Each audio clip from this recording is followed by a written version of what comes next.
All right, what's going on, my friends? It's now 3 o'clock. Chad here. The San Antonio Spurs took game one last night over the Blazers, 111-98. Denny was awesome, had 30 in the loss. Portland, -6 in points off turnovers and -15 from beyond the arc. Game two in San Antonio tomorrow evening. Game day with Chris Burkhart will be at 3. Tip-off is at 5 right here in your home of the Blazers, Rip City Radio 620, your only local coverage of the Blazers throughout the playoff run. Our Trailblazers insider Sean Highkin from Rose Garden reports, which will be on Peacock at 5 on NBC and Peacock, which will be on Peacock at 5 on NBC and Peacock, which will be on Peacock at 5 on NBC and Peacock.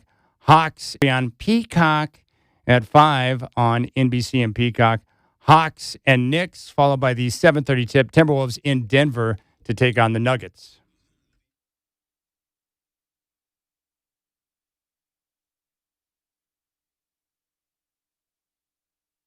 Live from the Coors Light Studios, it's time for the Rip City Drive, hosted by the crazy and often irrational Chad Doing. Coors Light, mountain cold refreshment. Choose chill. Lies into Thibault. Thibault dribbles right, scoops it to Abdia, penetrates, steps through, bumps, puts it up. It's good, and the foul. Denny Abdia will go to the line for an and-one opportunity. He's got 18 points in the first half. Here's Fox on the drive. Slips through underneath to Wembanyama. No good, blocked. But the Blazers come away with it. Scoot back the other way to Grant. Grant steps through. He drives and dunks it in. Wembanyama came in late to try and block it, but Jeremy Grant drove and powered it home. Krejci gets it into Wesley with 11 seconds. He'll dribble it across, and the San Antonio Spurs will take a one-game-to-none lead in this best-of-7 first-round playoff series. The final couple of seconds will tick off the clock. The Blazers did not go down without a fight after trailing by as many as 21. They brought it down to 10, but they fall to the Spurs. Strap in. The Rip City Drive with Chad Doing starts now.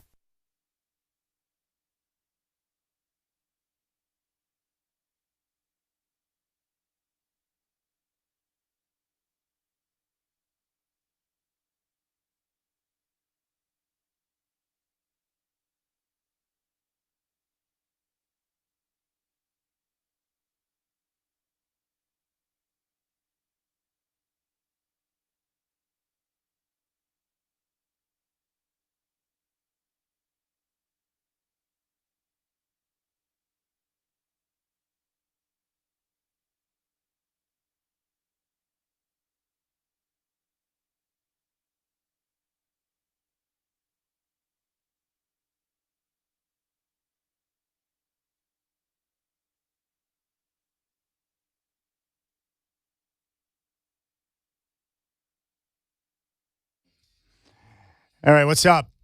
Rip City Drive, Chad Doing. Shaq and I were just discussing. I think you know what I'm talking about. If I mention two names, ever since I was a little boy, there were rumors. What I'm talking about. If I mention two names, ever since I was a little boy, there were rumors about two individuals. I don't even know how it got around because this is long before the internet, but yet we all were very well aware. If I say the name Rod Stewart or Richard Gere, I just asked Shaq if the stories about those two were true. And he said, no, they're not. He thinks someone went into the emergency room and said they were Richard Gere. And he thinks the Rod Stewart story's not true either. There you go. So technically it is true. A Richard Gere went to a hospital. Yeah, but not the Richard Gere that we all know. But how'd that stuff get around before the internet? You know, like these things that we heard as kids, all we had was the telephone game back then. Yeah, I blame the stand-up comedians. Could be stand-up comedians. And I love Eddie Money. And I said, Shacker, why was Eddie Money always making funny faces in his videos? Like shaking and stuff. Like, I love Eddie Money. He's got a great singing voice. Rest in peace, Eddie. And he said, well, he's not here to defend himself, but it could have been Coke. And I said, well, that's probably a pretty good guess. All right, a lot of things to talk about today, and some of it basketball, some of it somewhat basketball-related. And Sean Highkin's going to join me coming up in 20 minutes. I want to talk about game one, and I will, but the big story right now, this is very unfortunate, nationally, it's all about Tom Dundon and his desire to get a handle on the expenditures, the spending with the Trailblazers.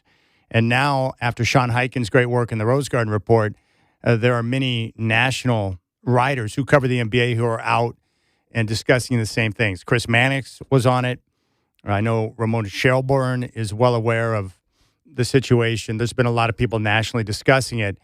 And I want to talk about that because that's what people are blowing up my phone about. Not so much about Game 1 and the Blazers coming up short by 13, but it's more about Tom Dundon. Are you concerned about Dundon? Are the reports about this and that, are they true? And I want to talk about it because I think I've got a good angle after talking to a few people today. I had a great conversation with the Godfather, Dwight Jaynes, as I was coming in, as I did with Sean Hyken, who's going to come on the show here in 15 minutes. So there's a lot of reports out about Tom Dundon, and most of it is about him wanting to cut costs or pinch pennies or however you want to describe that. And I do know that just based on the people I talk with within the organization, and I've talked to multiple, that the reports are, well, they're true. We do know that the two-way players for the Blazers are not on the trip to San Antonio to take part in the playoff game. Even though they can't participate or play, usually every other team that's in the postseason brought their two-way players with them. The Blazers did not. I also know that the reports about the hotel situation with the staffers checking out early and waiting around in the lobby, I know that that's absolutely true. And NBA teams typically, up until now with Dundon, they will just pay for an extra night. The staffers or whoever's with the traveling party will check out late and jump on the bus to head to the arena. But it's so far past checkout time that, the team has to buy another night.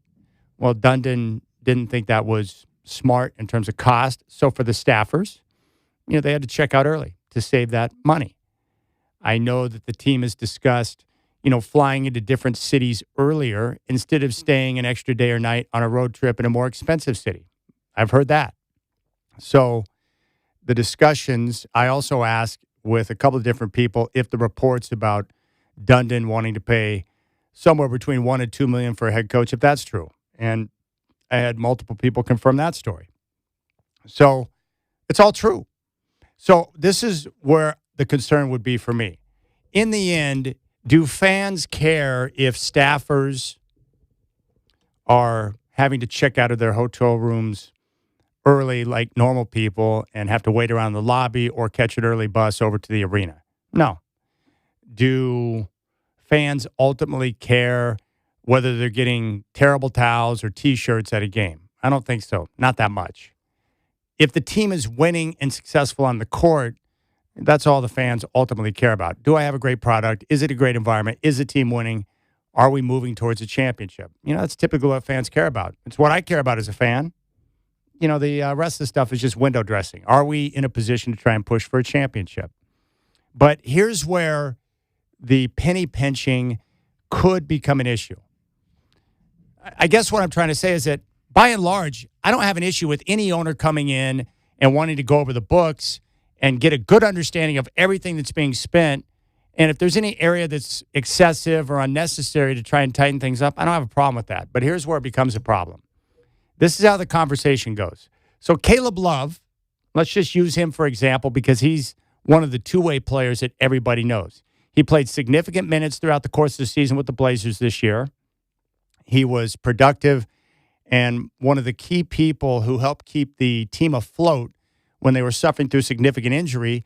So in my mind, Caleb Love is a big part of where the Trailblazers are at right now, as is Sidi Sissoko or anybody else on the team. There were multiple guys who stepped up to make a contribution to help the Blazers be in a position to where they're at now, which is the 7th seed in the Western Conference playoffs in the first round.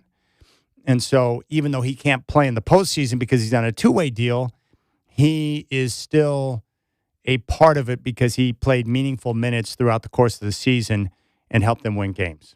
So, he still gets to enjoy the fact that he was a part of this playoff run, even if he can't participate in the games in San Antonio.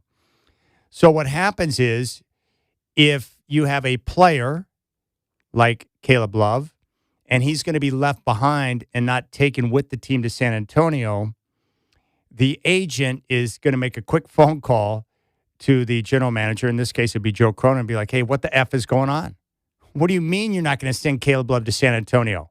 He was a part of the team that won games during the regular season to help them get to this point. And it might be good for a young player like Caleb Love to be a part of that atmosphere in San Antonio, a good experience for him. And he could be there to support his teammates and have a chance to experience it all. What do you mean you're not going to send him? And then the general manager has to explain why that is.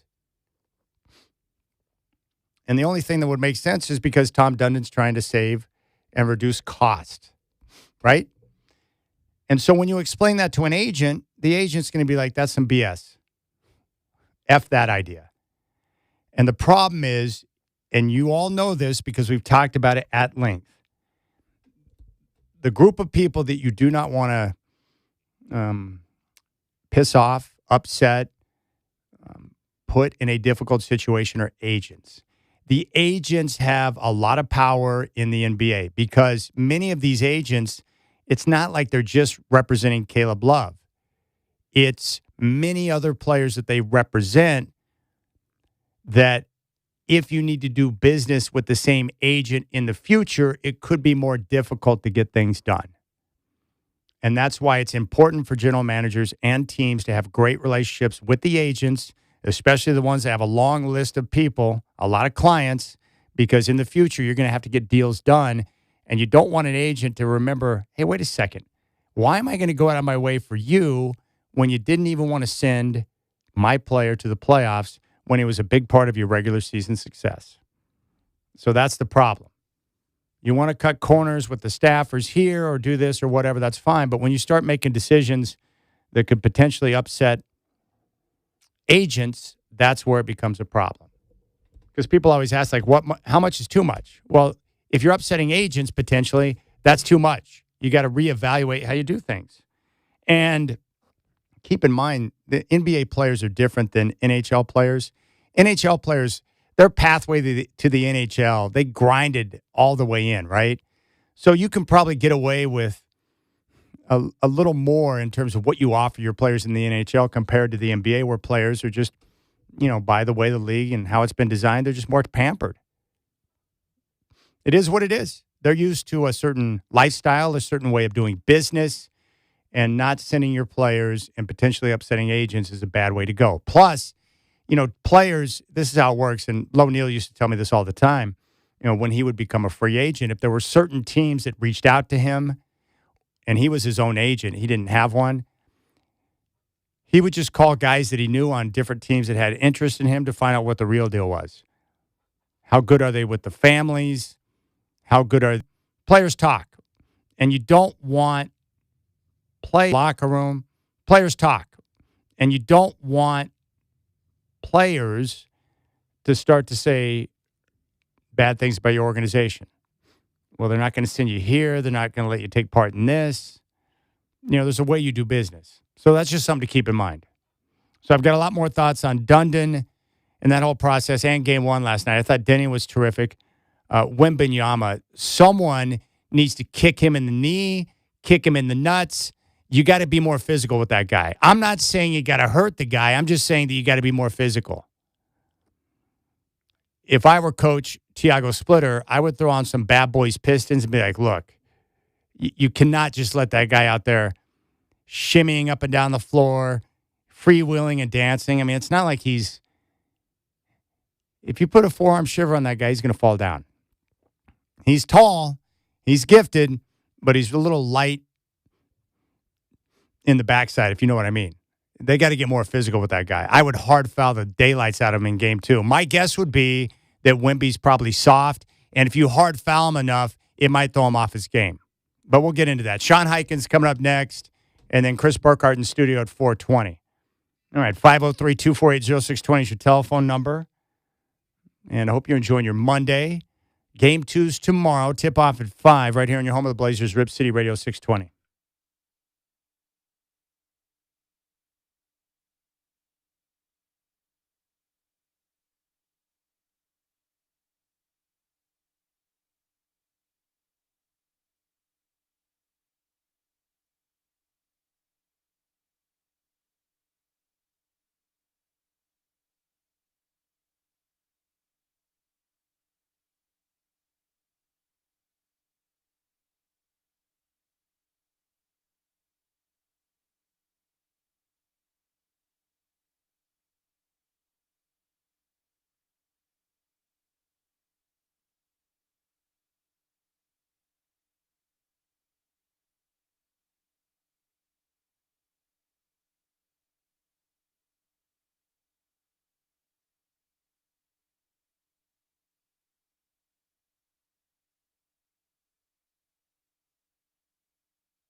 All right, our Trailblazer insider from Rose Garden Report, Sean Hyken, has been on fire, absolutely crushing it, and he does provide the best local coverage in town. So check out his website and support him, rosegardenreport.com, and he's with us right now on the Rip City Drive live from San Antonio. And Sean, what's the overall reaction been in your latest piece on Dundon and not taking the two-way players to the playoffs? Like, do you have a lot of people around the league that reach out to you? How does that story compare to others you've written in terms of how it's blown up for you? Well, I don't know if it's necessarily the right comparison is how it compares to other things I've written. I think it's more, how does this compare to the other stuff that has been, coming out about Tom Dundon in the 3 or so weeks since the sale closed? I mean, there's been reports, from myself and from others, and including Bill Orm at the Oregonian, who's done a lot of reporting on it, and other folks, Chris Mannix at Sports Illustrated. There's been a lot of stuff just kind of trickling out about some of the ways that he might be cutting costs, or maybe his approach to the budget for the head coaching opening, or stuff like that. And it's all kind of just been, it's been sort of out there, but it's been kind of under the radar. It hasn't been like a big national storyline. This is the first one of these stories that I think has really broken containment, and you've really seen it, actually get talked about nationally, which I think it was inevitable that it was going to happen at some point with one of these stories. Like, one of them was going to actually break through and make people outside of the Portland market maybe see what's going on here, but just happened to be the one that I wrote. That, I don't know whether it was the timing or the nature of the news or the cut, in this particular instance. But for whatever reason, this was the one that kind of crossed over outside of like hardcore Blazer fans paying attention to this stuff. All right. Are there any other teams in the postseason who have not taken their two-way players on the road? No. Okay. So this is one thing, and you and I talked on the phone about this before the show, and I talked about it, at the top of the show. My concern would be this. In the end, the fans, they just want a team that wins, right? If the product's good, the team's competing, I think that's all fans care about. So when it comes to the other cuts that might impact staffers or things that we don't see, I don't think fans care too much about that. But, of course, if you start to do things that may impact the on-the-court product, that could become the issue.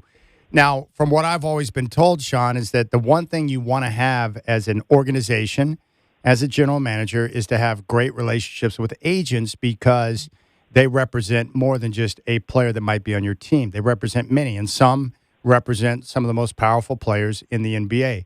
So I'm assuming that when a guy like Caleb Love is told he's not going to go to San Antonio, he gets on the phone with his agent, and the agent probably makes a quick phone call to Joe Cronin. Hey, what's going on here, right? Like, I can't imagine that those type of decisions are good for relations with agents. And just to point this out, by the way, Caleb Love's agent is Mark Bartelstein of Priority Sports, who is one of the more powerful agents in the NBA, has a lot of big-level clients. It's not some, a lot of these two-way guys have kind of no-name guys who are just, G-League guys or 10-day guys, or, guys that don't like, a lot of those types of guys. Mark Bartelstein is like a name. He's like one of the, it's like him, it's Rich Paul, it's like 3 or 4 others who are like the big name agents, Bill Duffy, he's kind of in that category. So just to put that part of it on the record. But no, to your point, Chad, look, Caleb Love, I think you and I both can agree, as somebody that has been, covered this team the whole year. The Blazers would not be in the playoffs right now if it weren't for Caleb Love, because there was that stretch from like late November to December to maybe early January when Drew Holiday, Shaedon Sharpe, Blake Wesley, Matisse Thybulle, obviously Scoot Henderson, who didn't play until around the All-Star break, those guys were all out, and Caleb Love had to play a lot of minutes and, score a lot of points to keep the Blazers even afloat in the play-in standings.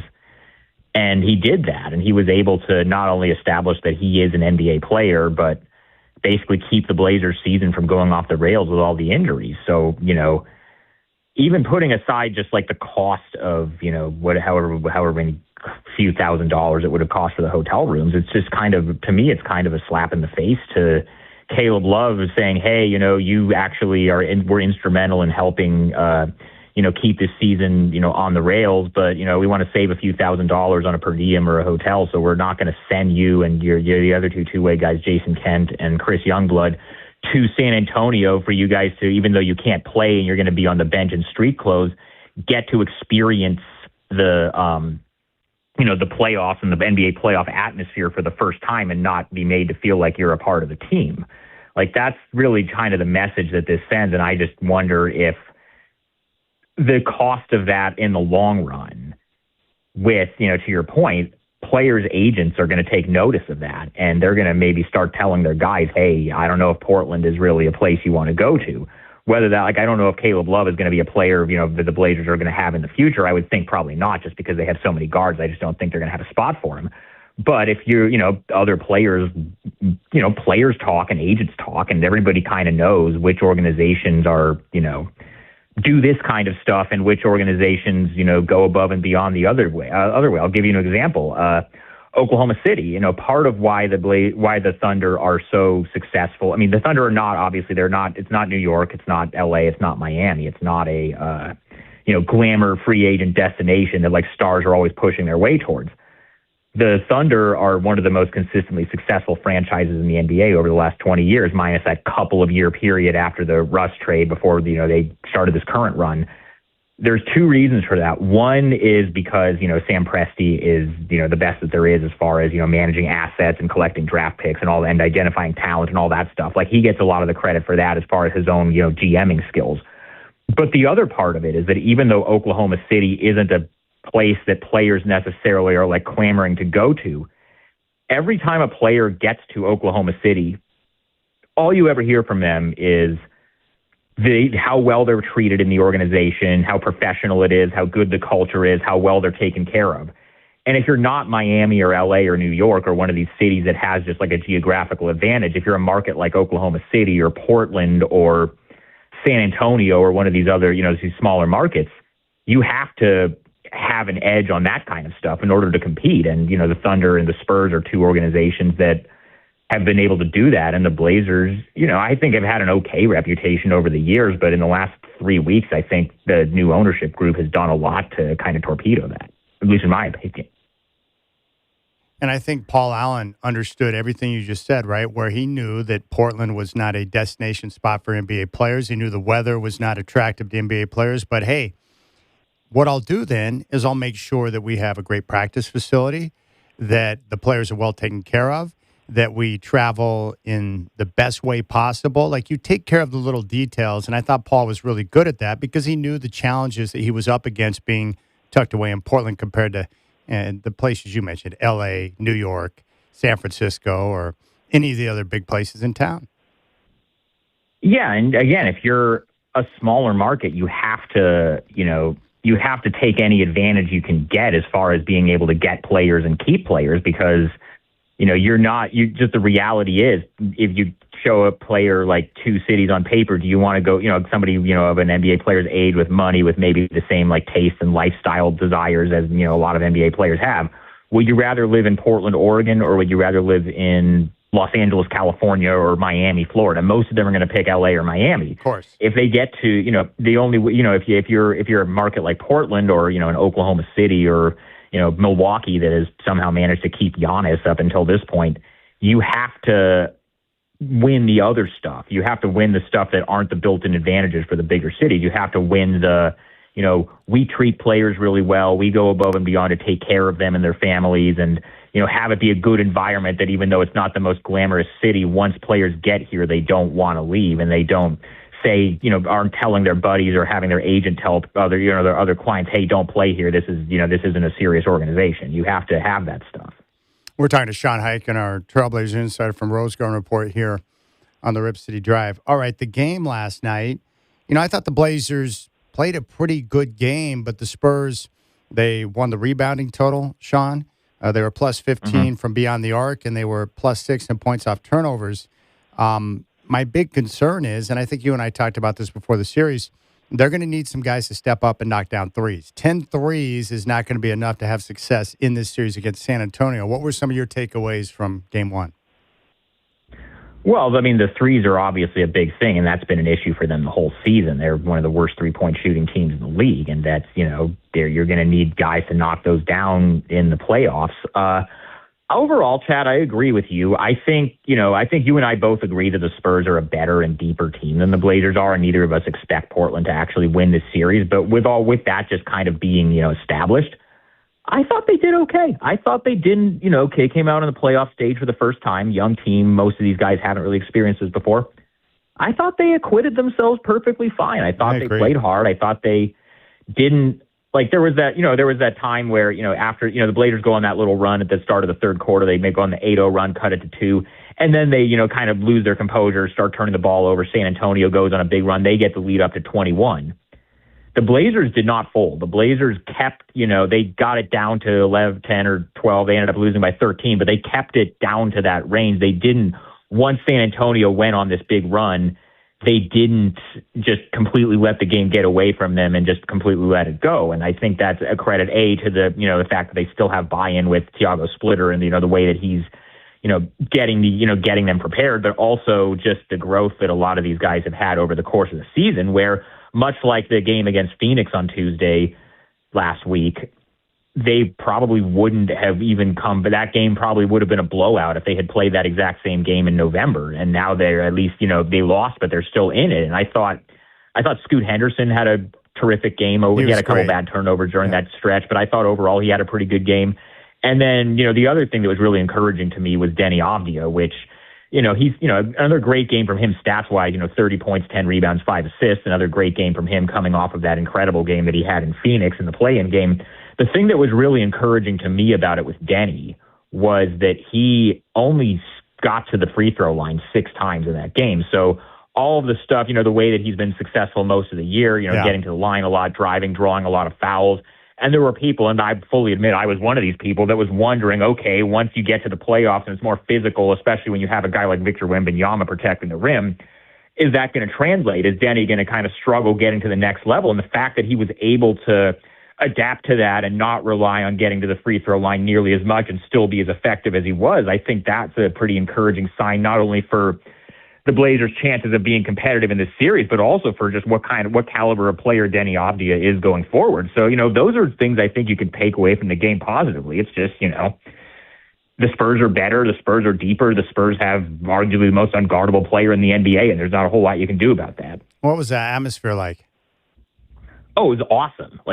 Not just, first of all, just from a visual standpoint, and I said this online also, the Fiesta court with the colors, the teal, orange, and pink. I don't know why the Spurs ever went away from that and went to just using black and silver. That Fiesta court looks incredible, just a court. And then you add in the color coordinated shirts, which the fans did a really good job of all putting the shirts on. It was a full, you see the crowd, and they all had the shirts on, including, by the way, David Robinson and Tim Duncan, who they showed in the crowd at different points. They were wearing the shirts, too.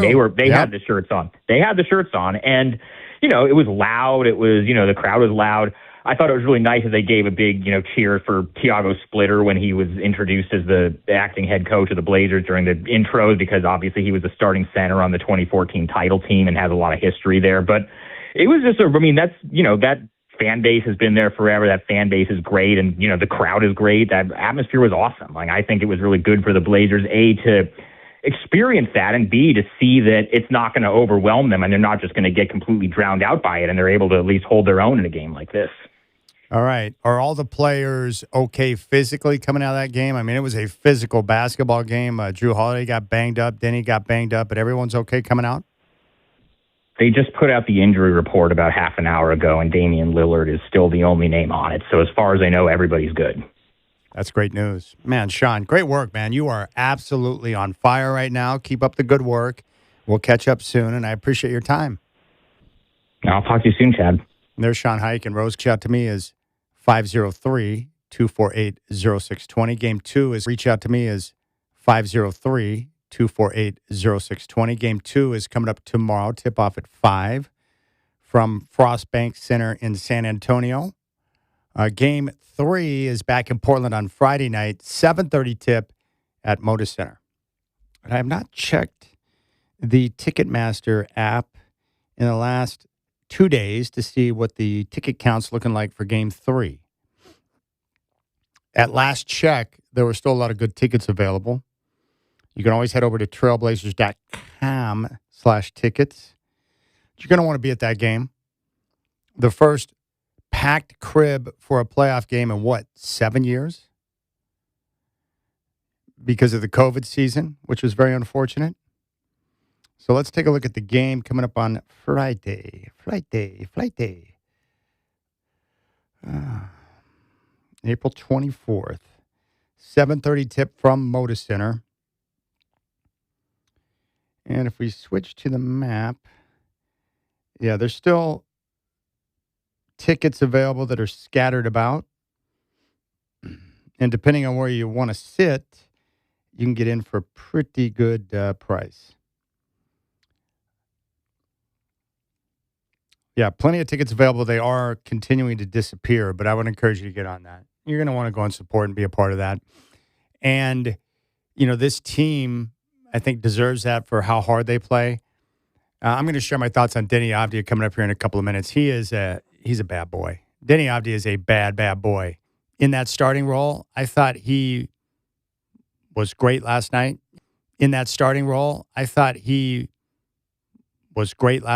Yeah, he had a couple of bad turnovers, but he did not look like the moment was too big for him. And the Blazers just need to make more threes. It's everything we talked about before the series. Rebounds and second chance points, turnovers, making threes.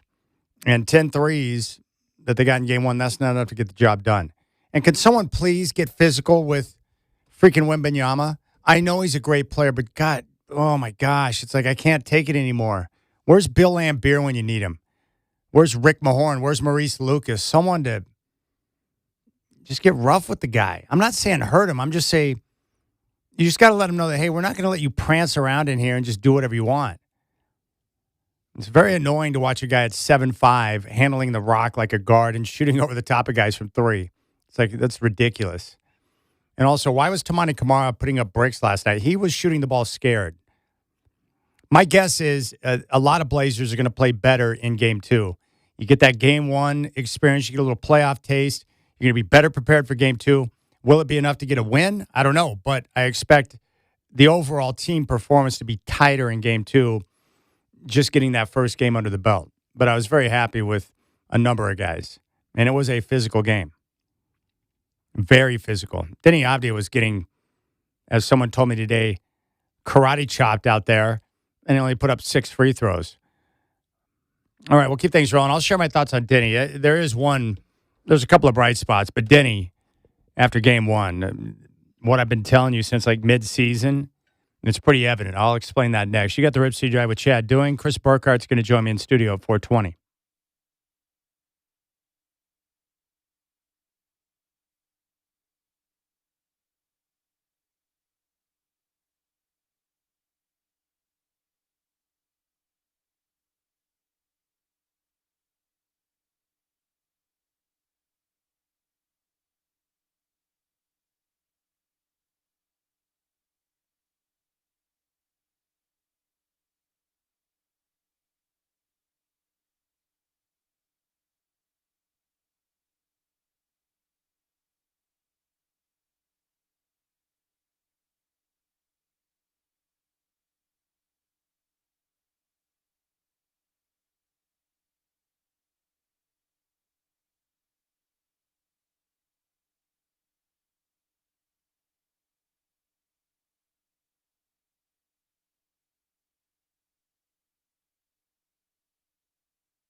All right, last night, Denny Avdia, he played nearly 40 minutes. He finished with 30 points, 10 rebounds, 5 assists. He was 12 of 21 from the floor, 2 of, and he was a freak of nature, 5 of 6 from downtown. They got to get more physical, and he was a freak of nature, 5 of 6 from downtown. They got to get more physical with Wemby, and I will get into that. But I want to talk about Denny for a moment. I started making this claim, earlier in the season. And we saw this with Denny, and I've talked to many people about his transformation on this team. They do think that he is much more now than what they thought they were getting when they made the trade with the Wizards. He's been dynamic. But this transition he made from being a player to the primary facilitator, where he's handling the rock, he's having to read the defense, make decisions, set up his teammates. From what I've been told, that transition, there's a lot that goes into it. It's very detailed. It's very complex. And he's had to put in a lot of time on that. But he's made it, pretty seamless in terms of the transition. Now, there's still times where turnovers are an issue for Denny, but that's to be expected for a guy that's not a true point guard. But think about what he's done. I mean, he went from being one way in terms of how he played the game to all of a sudden being the primary ball handler and facilitator. And I remember talking to Michael Holton throughout the course of the year with Denny as he continued to put up big numbers and have big games. And what he told me was earlier in the season is what's impressive about Denny is he's continuing to have tremendous success, pushing the tempo, attacking the paint, getting to the free throw line. And this is coming after teams are well aware of what he's capable of, meaning once there's enough tape on a guy who's having success, teams will adjust and try to come up with different ways to stop that player. That's what they do. Where you become the focal point of the opposition's defense. They're trying to shut you down, meaning teams come into a game against Portland, their number one concern is Denny Avdia. And rightfully so. He's the Blazers' best player. Well, as teams continue to scout and try to draw up game plans to stop him, to deny him the ball, to prevent him from getting into the paint, he just continued to do it. And Michael told me that's the sign of a player who is legitimately great, is when teams actively put up game plans and are trying to find different ways to stop you, and yet you're still able to go out and have great success. That's the mark of a tremendous player. And we've seen Denny continue to do that. And that's why earlier in the year I started touting him as being a superstar player. And if you remember at the end of last season, the Blazers brass, Joe Cronin, Chauncey Billups, they were talking about the roster. And they were asked about, a star player. And I think it was Chauncey, and Joe agreed with that, hey, through our work and internal development, we may have that player on this roster. And I think a lot of people scoffed at that idea, but it turns out it was true, that Denny Avdia is that player. A lot of us wondered if it was Scoot, could it be Shaedon Sharpe? And it's just Denny Avdia. That's the guy. He's their star player. He is their superstar, meaning he's a one. He's a number one option and can carry a team. And I thought last night was a perfect example. Now, as I've laid out and talked about with the postseason, these teams, so the Blazers played on Tuesday. So the Spurs and their staff, they knew that they were going to face the Blazers on Tuesday night, and they had Wednesday, Thursday, Friday, Saturday, game time Sunday evening. So they had 4 days to actively prep, game plan, and come up with a system with their defense to shut down Denny Avdia. And what did Denny do last night? Even with Victor Wembanyama on the floor, and I was concerned about how Avdia would be effective with a rim protector like, Wemby hanging around the basket. Well, the reality is that Denny, even great teams with great defenses, he's still able to get to his spots and get his 30 points, 10 boards, 5 assists. He was tremendous. That was one of his best games. And he did it against a relentless defense. I mean, they threw all sorts of looks at him, and they made him work his ass off. And every time he went into the paint, he had multiple guys right there looking to block his shot. I was just a little irritated that he did not get more than 6 free throw attempts in the game because he was taking punishment. I mean, seriously. And then Wembanyama, you break wind in his direction, whistle. But Denny's a tough player. He's a physical player. And I just thought he shined out last night on that stage in his very first playoff game. He did what he's been doing all year. And the Spurs were actively trying to shut him down, and he still got it done. Now, the Blazers are going to have to work on their offense and their movement. I mean, Denny expended a lot of energy last night, and he was great. But, I mean, he can't do it himself. He's going to need help. And the Blazers would be better off trying to find a way to get some movement in that offense, because if you have stagnation against a set defense like the Spurs, I mean, points are going to be tough to come by. All right, we'll keep things rolling. We'll hear from Tiago Splitter. Chris Burkhart going to join me in studio at 4:20. Hope you're enjoying your Monday. I appreciate your time. We got 3 playoff games coming up tonight. The first one will tip off just past the top of the hour. Game 2, Raptors-Cavs from Cleveland, followed by Game 2, Hawks-Knicks from Madison Square Garden, followed by Game 2, Timberwolves and Nuggets, which I thought was a sensational game. That one's going to tip off 7:30 from Denver. 503-248-0620 is your telephone number. I want to hear from you. And Game 2, Spurs-Blazers tomorrow, tip off at 5 here on Rip City Radio 620.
All right, it's now 4 o'clock. What's going on, my friends? Chad here. The Trailblazers take a Game 1 loss last night, 111-98. Denny Avdia with 30 points, 10 boards for Portland, who was -6 in points off turnovers and -15 from beyond the arc. Game 2 is tomorrow night in San Antonio. Game day with Chris Burkhardt will be at 3, tip-off at 5. And it's all right here in your home of the Blazers, Rip City Radio 620. Chris Burkhardt's going to join me in studio to talk Blazers coming up at 4:20, and then Burkhardt will have Courtside Monday, which will start at 6 following the Rip City Drive. We got 3 games in the NBA playoffs coming up tonight. In a couple of minutes on Peacock, we're going to get the Raptors and Cavs. At 5 o'clock from Madison Square Garden, Hawks and Knicks. And at 7:30, Timberwolves and Nuggets. Cleveland favored by 9.5, the Knicks by 6.5, and Denver a 7.5-point favorite.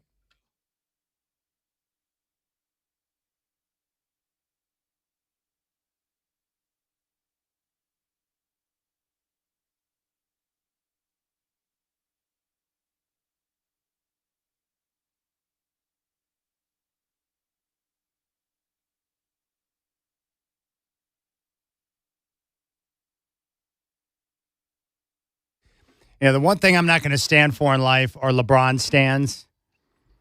These guys that are on their knees washing his balls nonstop. I can't take it.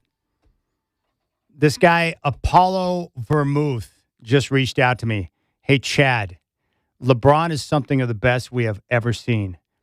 Not sure what to call it, but doing what he's doing at age 41 has never been done before in the big 3 sports, including boxing. Only sport where you can be good at 41 is golf and maybe hockey. Well, Apollo, that's just flat out not true. And so I listed for Apollo, LeBron Stan, a few items that he might be interested in. Tom Brady, was he not great in his 40s? He won his last Super Bowl at age 43. Nolan Ryan pitched a no-hitter at 44. Tiger Woods won a Masters at 43, and Jerry Rice at the age of 40 caught 92 balls for 1,200 yards. So, Apollo, quit washing LeBron's balls, please. It makes me sick to my stomach. You're better than that. It is amazing to me the amount of people that LeBron, some on his payroll, the efforts that they go through to try and prove his greatness. And it's despicable. Do you know how often Larry Bird or Michael Jordan went out of their way to tell people how great they were? Never. Because they don't care what you think. They're quite comfortable in their own skin. LeBron wearing the patch on his jersey is just an all-timer, though. You can't wear your own patch on your own jersey unless you're a freak. And that's the same guy that said he does not want the retirement tour, which is a flat-out lie. I guarantee you, with everything that I am, I guarantee that LeBron will make sure he gets that retirement tour. Because him just walking off into the sunset after the season would be the most un-LeBron thing ever, because it's not what he does. Just look at his track record and tell me he doesn't want a retirement tour. And don't sit there and tell me that we've never seen great feats from athletes in their 40s, because that's not true. I just named multiple sports when you're trying to tell me that golf is the only thing you could be good at in your 40s. It's a bunch of bull crap. All right. 503-248-0620 is your telephone number. Denny Avdia is a 1. He is a superstar, and he was great last night. Here's a couple of things the Blazers got to work on. We talk about the margins. Yeah, they got to make threes. Yes, they need to rebound and get second chance points. Yes, they need to limit turnovers. They lost all 3 of those categories in game 1, so they got to improve in those areas. But a couple of things. One, they've got to get physical with Victor Wembanyama. I would play Klingon more. I would send a message to the guys that, hey, we don't want to hurt him, but you need to hard foul that guy multiple times. I guarantee you he's probably soft because he's more finesse than physical. And if you hard foul him multiple times, it'll throw him off his game. But you cannot let him just get to it wherever he wants on the floor and do whatever he wants to do. He is a great player, but come on. Get physical with that freak. Get physical with the alien. So physicality on Wemby's a must. And then the Blazers, you can't play 4 out. and expect Denny to just dribble around and create for everybody else. Because if you try and do that against the Spurs' set defense over the course of the series, you're going to get your butt kicked. It's the Spurs. But 4 out and letting Denny just do everything, that's a bad way to go against the Spurs. But 4 out and letting Denny just do everything, that's a bad way to go against the Spurs and their set defense, unless you like bad shots and turnovers. So those are the two things I'm looking at there. That's all. 503-248-0620. Tiago Splitter at practice today as they make preparations for game number 2. Let's take a listen to what he had to say. Do you start watching that last night in your hotel room? Yes. So lead me through your night. You get home from the game and then what? Well, then I separate offense and defense. Watch offense first, then defense. You go through your notes and, think about it. This morning I wake up early, went again to the flagged clips that I had, and we put a list together. We go coaches meeting, and then we have a presentation for the players. And you just watched it here at the arena? We did watch in the arena, yeah. And what were your biggest takeaways from that? Well, I think they were more physical than us. They were pushing us around. That cannot happen. We got to match that or even be more physical than them. I thought that they won the game in transition. I think it was 37-18 or something like this. So we got to be ready to sprint back and guard them, and we got to be more effective when we run. So that was a big part of the game. Actually, the half-court offense, defense, it was kind of like in our favor, but we lost the game in transition. They forced you guys into a lot of mid-range shots. It's not your style of offense. How do you try and get to the rim or create more open looks? Yeah, I mean, that's what, Wemby forced you a little bit because he's down there under the rim. He forced you got to make some of that. You got to spray some of those out. You got to try to take him out of there. But that's just the nature of the game against this team. So much made about being your first playoff game for so many of the younger guys. But you do have a couple of veterans who have been through the fire, and they didn't have their best games. It's safe to say you kind of need more out of those guys to kind of stabilize things for the younger guys? Well, we definitely got to play better. You're right. I mean, not just the vets or the youngs. In general, we got to play better. We got to shoot the ball better. We got to be more consistent. I thought for sometimes we were kind of trying to figure it out and measure a little bit the game instead of being aggressive and play the way we play. Hopefully in second game we out of there. We play with more decision and more incisive and play better. After watching the film, besides like what you think the guys could have done differently, is there stuff you look at that you think like, oh, I should have adjusted this differently, or I should have called this? Is there stuff you look at there? Well, yeah, there's always, every game there is stuff like that, with substitutions, with plays, with calls that we had and adjustments that we could have done better or get them ready to do it. Those are the things that we evaluate and we go to the next game. Any of the players say anything during film review today? Well, we always ask them, what do you guys think about this? You guys have any ideas? What do you guys see here? And you always get something good out of it because they're in the court, they're feeling it, and it's different. Did anything strike you that someone said today, this morning? Well, most of them said that, you got to play better, you got to be more physical. I don't think it went to different lines than what we had prepared. Of course, there are some adjustments, scouting, schemes, defense, offense. But in general, we got to just be more decisive and play better, play faster, go through actions quicker, side to side in the court, make them scramble, and make it harder for them. Is it, going forward, do you think it's about adjusting to what they're doing, or is it about just doing what you do better? Well, I think it's a little bit of both. What we do better, we got to do. What we do oftenly, we got to do better. And the stuff that we adjust, we didn't do as well because we're not as used to.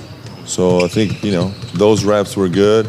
We got here practice today, and tomorrow we're going to have another walkthrough, shoot-around type of thing. But those adjustments, we got to do better.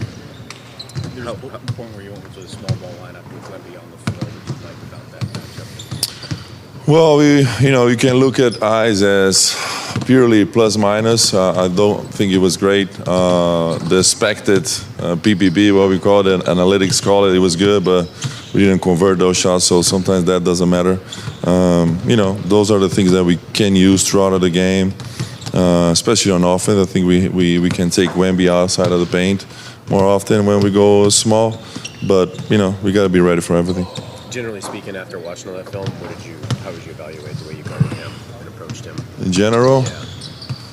Kind of up and down. I mean, honestly, we got some good moments and bad moments, right? I thought that the first quarter, they killed us in transition. We got some turnovers there where they just ran and got easy buckets or open threes in transition. They got that advantage there. And I think it sets the tone a little bit how they ran the game. They tried to run every time against us. We got to be ready for that. Will you start with the same group tomorrow? Yeah. Going back to the vets, do you do something to try to get them going early, you know what I mean? Or do you just let them fill out the game? What do you mean? I mean, Drew didn't have a good shooting night. Jeremy didn't do much. These are your guys with the most playoff experience. We got to play better. There's not much I can do. I mean, I can yell at them. I can hug them. They got to play better. I mean, it's just part of the game. And if they're not playing well, I might have to sit them a little longer. It's just part of what it is. I mean, this is a playoff. It's not easy. We're playing against a great team. We just got to play better. Do they like it when you hug them? Some of them, yeah. Still waiting for my hug, Thiago. Come on, I'll give you one later. The last one you missed this chess game. In the EuroLeague, you have more time for adjustments, tactics. In the regular season, it's less scouting. How much do you miss this? Well, I think it's EuroLeague or here, same adjustments. The game is just a little different. Like I said before, a little less sets, a little bit more tendencies and what we do and type of actions that we like. I'm not going to give you guys the whole scout here. I already said too much, but I think it's important for us to know what we do every time on the court, why we do those things, and it's not a secret. We're playing against a very good team. Wemby is the best defensive player in the NBA, and it's really put us in a lot of trouble. So we got to be ready for that, do our game, and play better with our adjustments. All right, there's Thiago Splitter at practice. 503-248-0620. Let's go out to Demetrius in Portland. Demetrius, you got thoughts on Thiago Splitter? What's on your mind? Fire away. Man, this guy, he's like, what am I going to do? Am I supposed to yell at them or hug at them? Dude, what happened to the grit and grind? This guy played under Greg Popovich. This dude would be in people's ears doing both, yelling, coaching, and being supported at the same time. You made one fantastic point that I'd like to say. Okay. Wembanyama, he needs to be bullied. Bully ball. You got a guy, tall, scrawny, dressing up like Slenderman for Halloween. We have 280-pound center named Donovan Clingan, who's massive. I saw this guy in real life. Dude, this guy's a tank. He needs to play some bully ball. This guy's a two-time back-to-back champ at UConn. He needs to man the heck up, man. This is part of my problem with the coaching system. Everyone's all soft. If we're going to win a title, like I've been telling everybody, we got the skill. Everybody in the NBA has skill, and there's always a chance. But you got to take advantage. Grant only playing 19 minutes, bro. I trust him shooting the three. I trust him shooting the three a little bit more. Give Thibault a couple more shots. There's always room for improvement. But if we're going to be saying, they're just a better team, they're just doing this and that better. Well, no crap, man. But you need to step up if you're going to be coach next year. You need to step up and make a moment that you have right now in this series. You need to show you should be Portland's coach next year. And even then, this is out to anybody who wants to be Portland's next coach, myself included, if possible. Hey, Demetrius. You need to play hard defense, man. Hey, I love your idea of bully ball, but let me give a little defense to Thiago Splitter because I think this will help you understand. So he's playing the game right now because I know this from people I've talked to within the organization. He is not afraid to get after these guys in practice. So he shows the fire and gets up in the players' grills behind closed doors at practice But when it comes to the public forum or talking to the media, he's going to have his guys back. And so he's going to play the game a little bit, and he's not going to throw guys under the bus publicly, but behind closed doors, he's willing to get on their ass. I know that for a fact. So I think he's playing a bit of the game.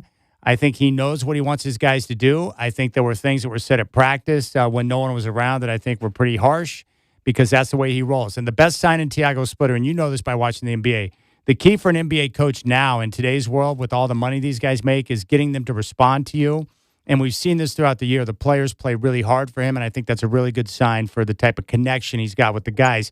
But don't let the I have no idea what we're going to do thing fool you. He's getting on these guys' ass at practice. He better, man. He honestly better because I love my Blazers. I do. And this new owner, he's doing some things. And, you know, this could be our ballpark. We could be running the NBA, in all honesty, in a couple of years. But things got to change. And I respect that. If he's getting on during practice, then so be it.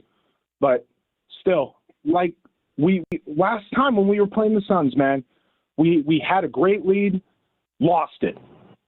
Built it up again, lost it. These guys are really inconsistent. And I feel like if this guy pulls out that little grit and grind talk to them, especially on the bench, you know, I understand respect, but the players got to know, regardless, they got to be playing hard, physical, and they got to be reminded at the same time.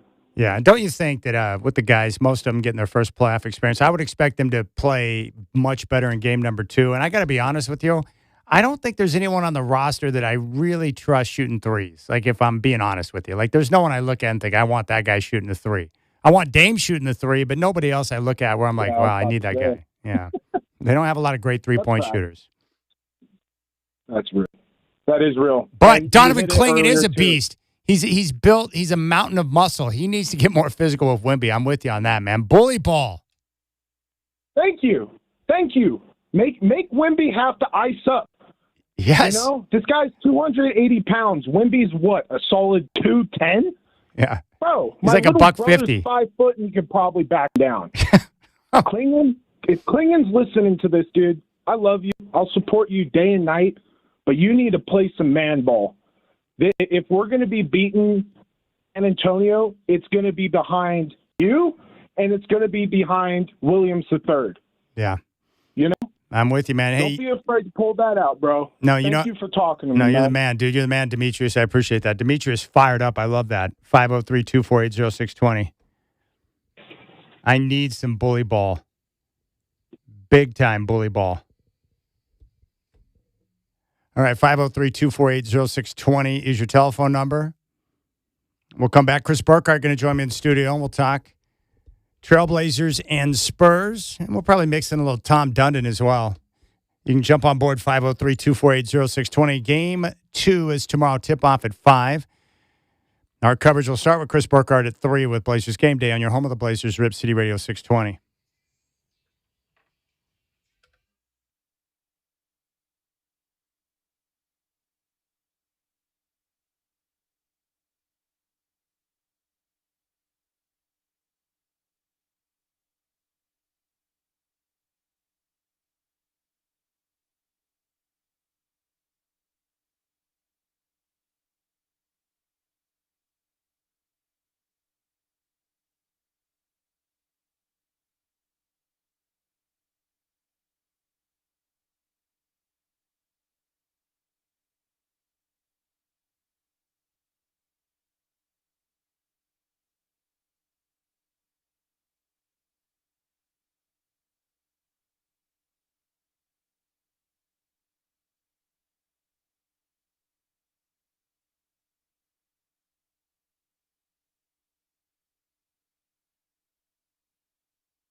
All right, Chris Burkhart is joining me for the rest of the hour, which is fabulous. All right, let's go ahead and start with what we're talking about right now. You've seen the Jailblazers documentary. I did. I saw it.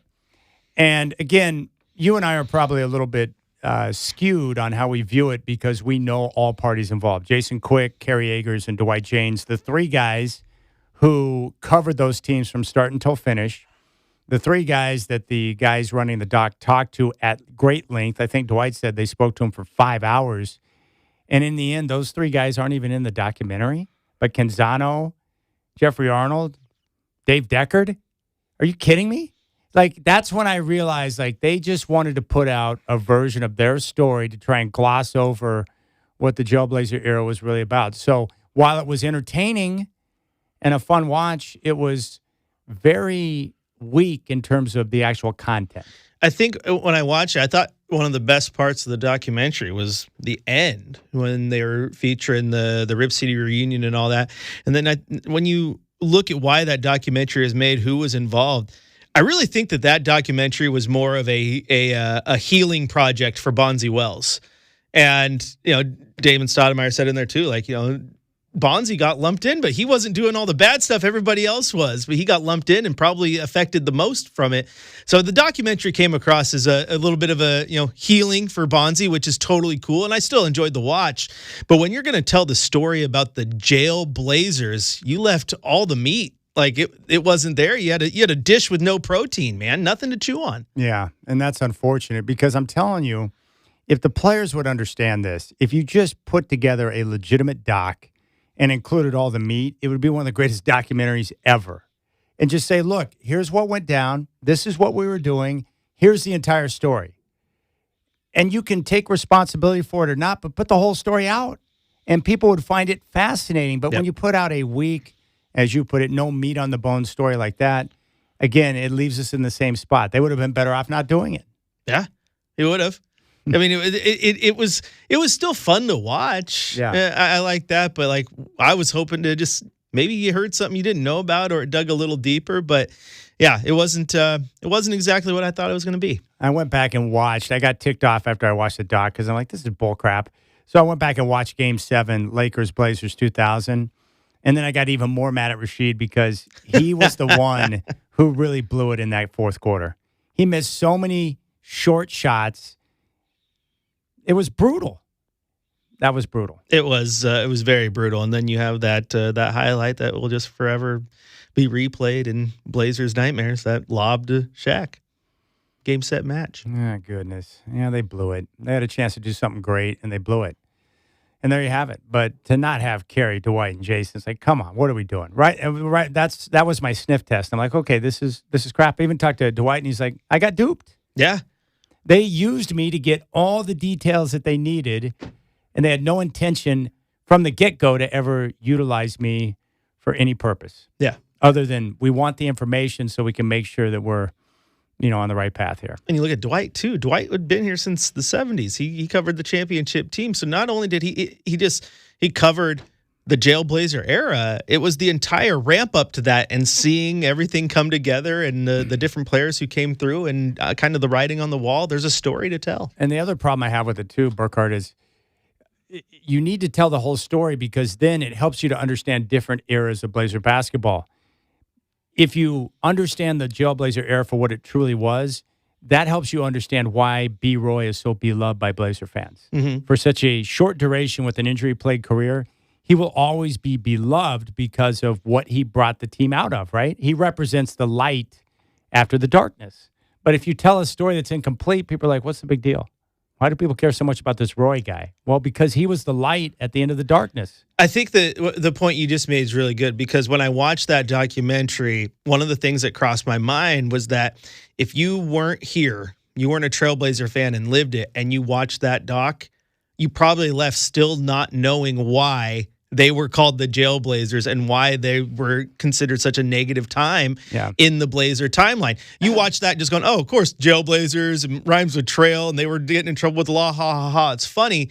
You still didn't get to the substance of why that was a thing and why that was so impactful to the fans here in Portland. And here's the irony in all of this? Had they not collapsed against the Lakers and gone on to win a championship, no one would have cared about what they were doing. No, right? They won a championship. That team would have been protected forever. But they didn't, and things went sideways, and fans were upset about it. But had that team won the championship, they'd be celebrated. That's the wild part about sports. Other topics, Tom Dundon, it's really bizarre for the Blazers to be in the playoffs, and they're a great story right now, and they're taking on the San Antonio Spurs. But the big topics right now nationally are Tom Dundon and his efforts to get a handle on the spending now that he's taken over control of the Blazers. And I guess the part that surprised me was the two-way players not being on the trip with the team. And the only reason why I say that is that, look, do I care if Caleb Love or whoever is on the bench with the team if they can't play? No, it doesn't matter to me. But where it could become an issue is Mark Bartelstein, the agent for Caleb Love, who's got a lot of players. He's a powerful man in the business. My guess is how it goes down is he gets word that Caleb Love's not going to be on the trip. He places a phone call to Joe Cronin. He's like, what the F is going on here? Well, we're not going to send the guys for cost-cutting measures. And if you damage relationships with agents, it can hurt how you do business in the future. You know it like I do. General managers, organizations, they need good relationships with agents because they have a lot of power in the game. So, the other cost cutting, I think a lot of it's probably makes sense, but I just don't want to see any decisions made that could damage relationships that could help the on-court product. I don't know how you see it, but what's your takeaway from the two-way guys being left behind? I keep getting the question. I know you are too. They're like, so are these cost cuts necessary? Are people just freaking out? Or, is he as bad as what's going on? I'm like, it's a little bit of both because there's definitely some cuts and trimming around the edges that need to be made, and that's just good business. You come in, you gotta cut fat, but then there's some things to me you just don't do. And the two-way thing, what rubs me wrong about that one in particular is you go back a month and a half and we are having conversations on every single game day in the fifth quarter about who's going to get that contract, Sidy Cissoko or Caleb Love. Now it ends up being Sidy Cissoko, but the Blazers are in the position they are right now because Caleb Love helped them win ball games this year. He is just as much of a member of the Trailblazers as Denny Avdia is. I agree. And should be on the bench when they're going into the playoffs. That part rubs me the wrong way. I don't like not having Casey Holdall on the road either. He's been here for the whole season for many, many, many years and is the heartbeat of the team when it comes to writing from that perspective. He needs to be out there. I get that. But at the same time, I also argue, Chad, that it's not as if cost-cutting started with Tom Dundon. Listeners of the show know that you broke the news on Rip City Radio a couple years ago that previous ownership wasn't going to send the TV broadcast out on the road. Yeah. And massive fan pushback kind of changed their approach, but that was a cost-cutting measure at the time too. And that was long before Tom Dundon was even involved. So that's a good point. It's not that it started with him, but optically, it's a lot worse than it has been. Yeah. So that's my only point is relationships with agents are critical. And so that's just something that to keep in mind as this continues to play out. I also think that for Tom Dundon, he's still learning. He's brand new in the NBA, right? And the NBA, and you pointed this out and done a good job, the NBA model is not the NHL model. Oh, it's not even close. And so he is going to have to adjust based on the NBA model. And I don't expect him to know all the answers or how the business works completely. 3 weeks in, it's going to take him some time to adjust. And most smart people will look around and see how things operate, and you adjust accordingly. So he's still learning as well. Yeah, I mean, you're looking at the fact, I think, like the entire Carolina Hurricanes roster is like $87 million or something like that. And prior to getting waived, you have a guy on your roster right now, and Damian Lillard, who was going to have a contract that was paying him $60 in one season. It's a much different ballgame. I think I told you this too, that the highest paid coaches in the NHL make around $6 million a year. Yeah. The average NBA coach makes around $6.5 to $7 million. Steve Kerr is the highest paid at $17.5 million. The NBA average is an NHL high. The way that you spend money in the NBA is so drastically different than the NHL. And coming from that background, when I say there's a learning curve and people are like, oh, you would spend billions and you still have to learn? Absolutely. A lot of these businessmen do, but it's a slap in the face a little bit. Yeah, there's no question. And I think, too, didn't Tom Dundon need other partners to come in so he could complete the purchase of the He did. Trailblazers? So my thought would be is that, yes, Tom Dundon is a rich man by any measure, rich. But he's not Steve Ballmer or Paul Allen rich. So my guess is he probably cares more about not being wasteful with spending compared to someone like Paul Allen who's got, money coming out of his ears, right? Right. It's a different ballgame for Dundon compared to a Steve Ballmer or the Walton Group with the Broncos or Paul Allen with the Portland Trailblazers. Yeah, and that's where I am giving, like I said, not a full pass, but a pass here because understanding that the demo and how you have to work in the NBA is different than the NHL is one thing. Now, where I would start to panic is if he doesn't learn that it is a different business than the NHL. Hopefully you learn and you adjust. The whole idea, the rumors of 1.5 mil for a coach, like that's just not going to fly in the NBA. No. And any business owner would do this. In fact, I was talking to you. Your dad owns the Original Steer, a awesome local meat market in Southeast. And you told me that if you went in and took over the business, what's the first thing you would do? Look at the books.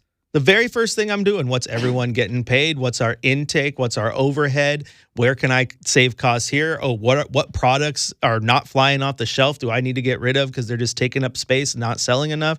Like those are the things I'm looking at as a business owner the minute. And the thing is, I told you, I know that meat market very well. I've spent a lot of my life in that meat market. I managed that meat market for years. And if I took over ownership, I would be sitting there just going through the books, looking at everything and where costs could be saved. Yes, and if you ended up, saving costs in one area, but it turns out that was, a fan favorite or something that you might need to adjust on, you would do that with the information. Absolutely, and I wouldn't treat you like my mom treats me. I would still give you free beef jerky. I wouldn't make you run up a bill. But at the same time, as a business owner, I could look at something and then say, okay, I'm going to cut this because it's going to save us money. And then if all my customers are giving me pushback on it, then as a business owner, I'm also going to say, okay, taking a hit on that particular product is going to be okay because if I'm keeping my customers happy, I'm going to make it on the other side. That's right. This is a perfect example. In the Original Steer, Chris's mom is Tom Dundon, and Chris's dad is Paul Allen. 100%. Hey, Dad, I'm going to grab some steaks for dinner tonight for the fam. No problem. Your mom would be like, are you paying me for that? Yeah, my mom made me. My dad told me a long time ago. He says, son, as long as I own a meat market, none of my kids are ever going to have to pay for meat. And then my mom started making me do a meat bill. And one year, my dad also gave me a raise every single year on the year. Yeah. And then I went a couple years without getting a raise when my mom started doing the books. Yeah. Like you said. And then I go one time, Chad, I go to pay my meat bill. And it's more expensive than normal. I get the same stuff all the time. It's more expensive. I'm like, Mom. And she goes, what? And I go, why is my meat bill more expensive? And she goes, well, you don't get the same. Oh, it works. Yep. She's Mama Dundon, man. I love that. All right, Chris Burkhart's. Yep. She's Mama Dundon, man. I love that. All right, Chris Burkhart's in studio. We'll come back and we'll dive into the basketball game. We'll get Chris's takeaways from game one. And he does have Courtside Monday coming up at 6 tonight. You can reach out 503-248-0620. Game 2 tomorrow, tip-off at 5. Right here on your home of the Blazers, Rip City Radio 620. Chris Burkhart will have game day starting at 3 o'clock. Right now, the scoreboard. Into the first quarter in Cleveland, the Cavs on top of the Raptors, 26-19. Cleveland has a 1-game-to-none lead in that series. And then coming up at 5, Hawks, Knicks from Madison Square Garden. New York took game 1. They're up 1-0 in the series. And then it's 7:30 from Denver, Timberwolves and Nuggets.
Yeah, Chris Burkhardt just brought up a fair concerned what people think about, right? No, he said it in the Not exactly concerned what people think about, right? No, he said it in the introductory press conference. Low on his priority list, worrying about what people think. It was Jason. I think Jason Quick asked him the question. Yeah, I just remember him saying that. He paused for a moment. He goes, well, it's lower on the priority list, which is a great answer. Yes, it was. And if I was a billionaire, I got to be honest with you, couldn't care less what you're worried about. I got my own things going on.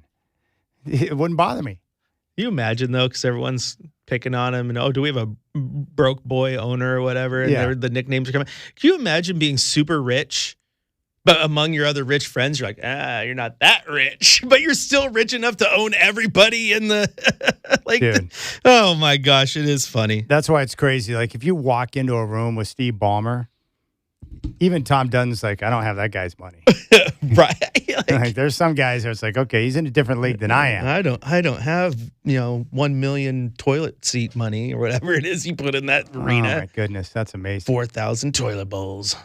Well, I'll just tell you what jumped out at me in the game, and you can tell me what you thought about game one. And Denny Abdia was sensational. The Blazers were a little bit too stagnant for my liking on offense, meaning 4 out and letting Denny try to create everything against a set defense is really good. That's probably not going to work long term. I didn't think they were physical enough with Wembanyama. And the 3 categories, rebounding, second chance points, turnovers, 3-point shooting, they lost all of those. Yeah. So they're going to have to be better. But overall, I mean, I thought handling their first experience, taste of that type of atmosphere, continuing to battle throughout the game, even when it started to get out of hand. Like, I walked away from the game feeling pretty good about where they're at. What'd you see in game one? I did too. I felt pretty good. That was what the YouTube chat was like after the game too.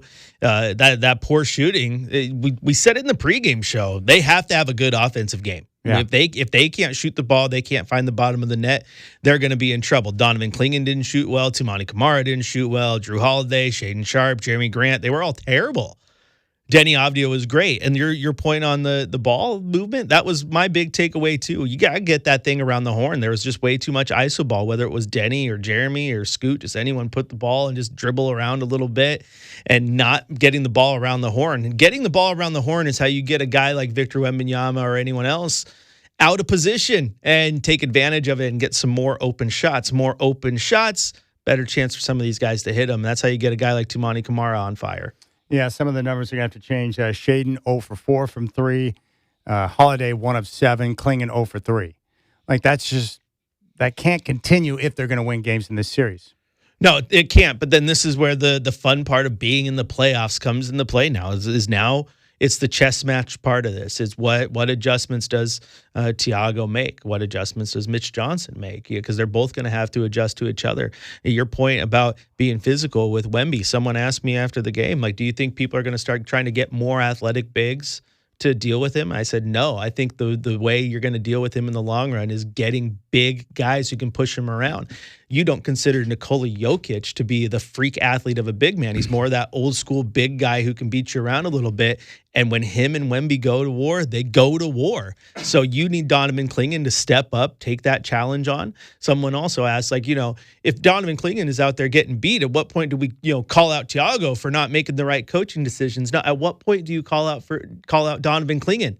Because when you put him in that situation, you got to answer the call. You got to pass the test. Yeah. So there needs to be some changes here, but it's not like it needs to be game plan redrawn from the ground up. Just a few little changes, and they're going to be in a good spot. Well, I thought going into game one that the Blazers being small would be very helpful, and it might. But the problem is, one thing for certain, when they go small, they can't rebound. And if they don't rebound, they're going to miss out on some second chance point opportunities. So I don't know.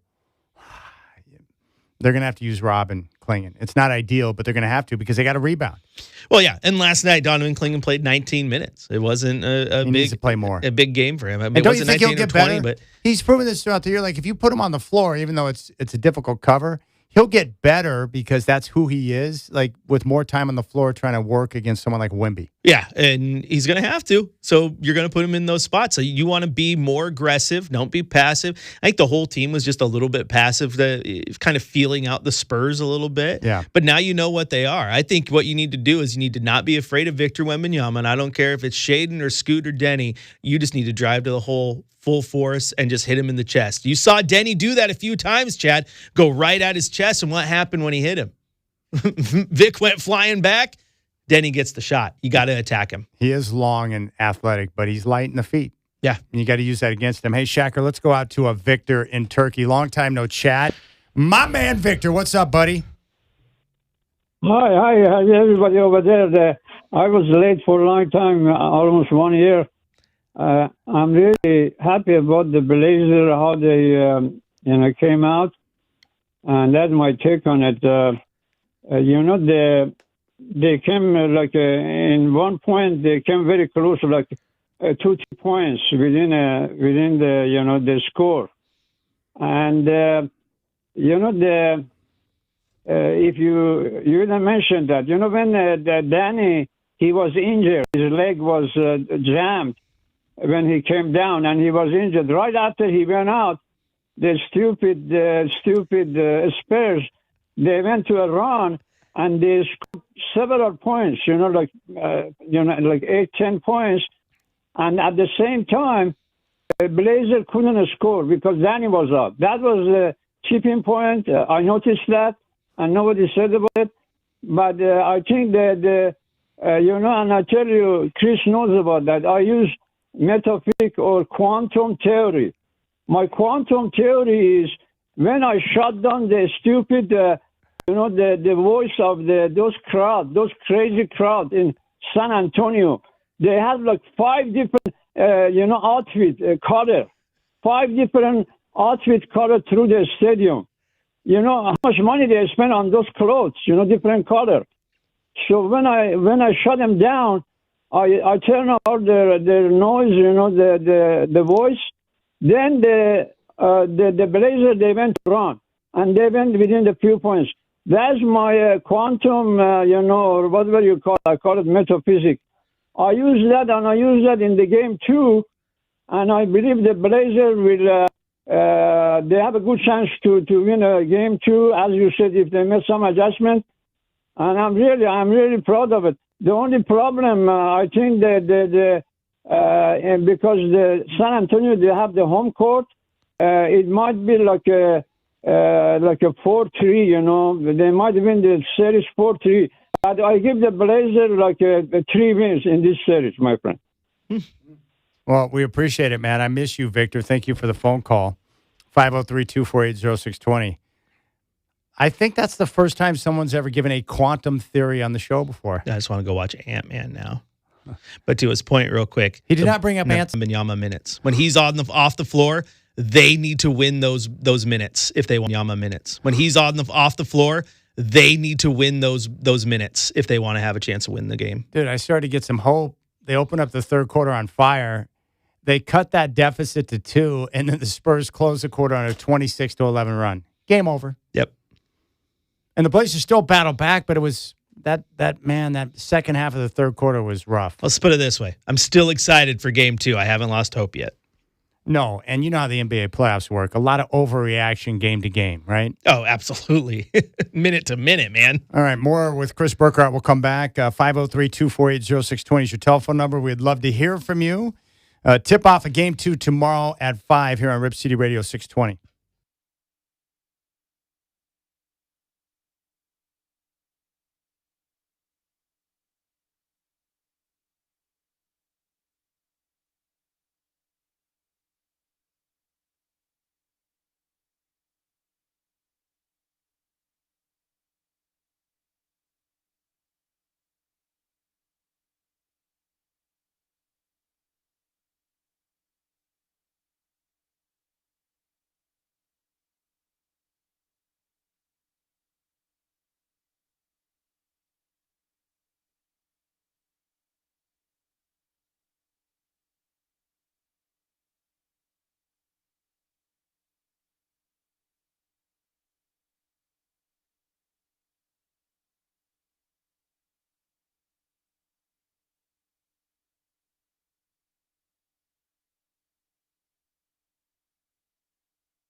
All right, what's going on, my friends? It's now 5 o'clock. Checking the NBA scoreboard. Late second quarter in Cleveland. The Cavaliers lead the Raptors 50-40. Coming up at 5, Hawks are in Madison Square Garden to take on the Knicks. Game 2, Eastern Conference first round. And then Game 2, Timberwolves and Nuggets, 7:30 tip from Ball Arena in Denver. The Blazers took a loss last night. 111-98 to the Spurs. Denny Avdia, 30 points, 10 boards, 5 assists in the loss. Portland was -6 in points off turnovers, -15 from three-point range. Game 2 is tomorrow evening. Chris Burkhardt will have game day starting at 3, tip-off at 5. And it's all right here in your home of the Blazers, Rip City Radio 620. And at $7 million per year, the Cowboys have made kicker Brandon Aubrey the highest-paid kicker in the NFL. You got more of the Rip City Drive coming at you right now. Chris Burkhardt's with me in studio, and we want your calls, 503-248-0620.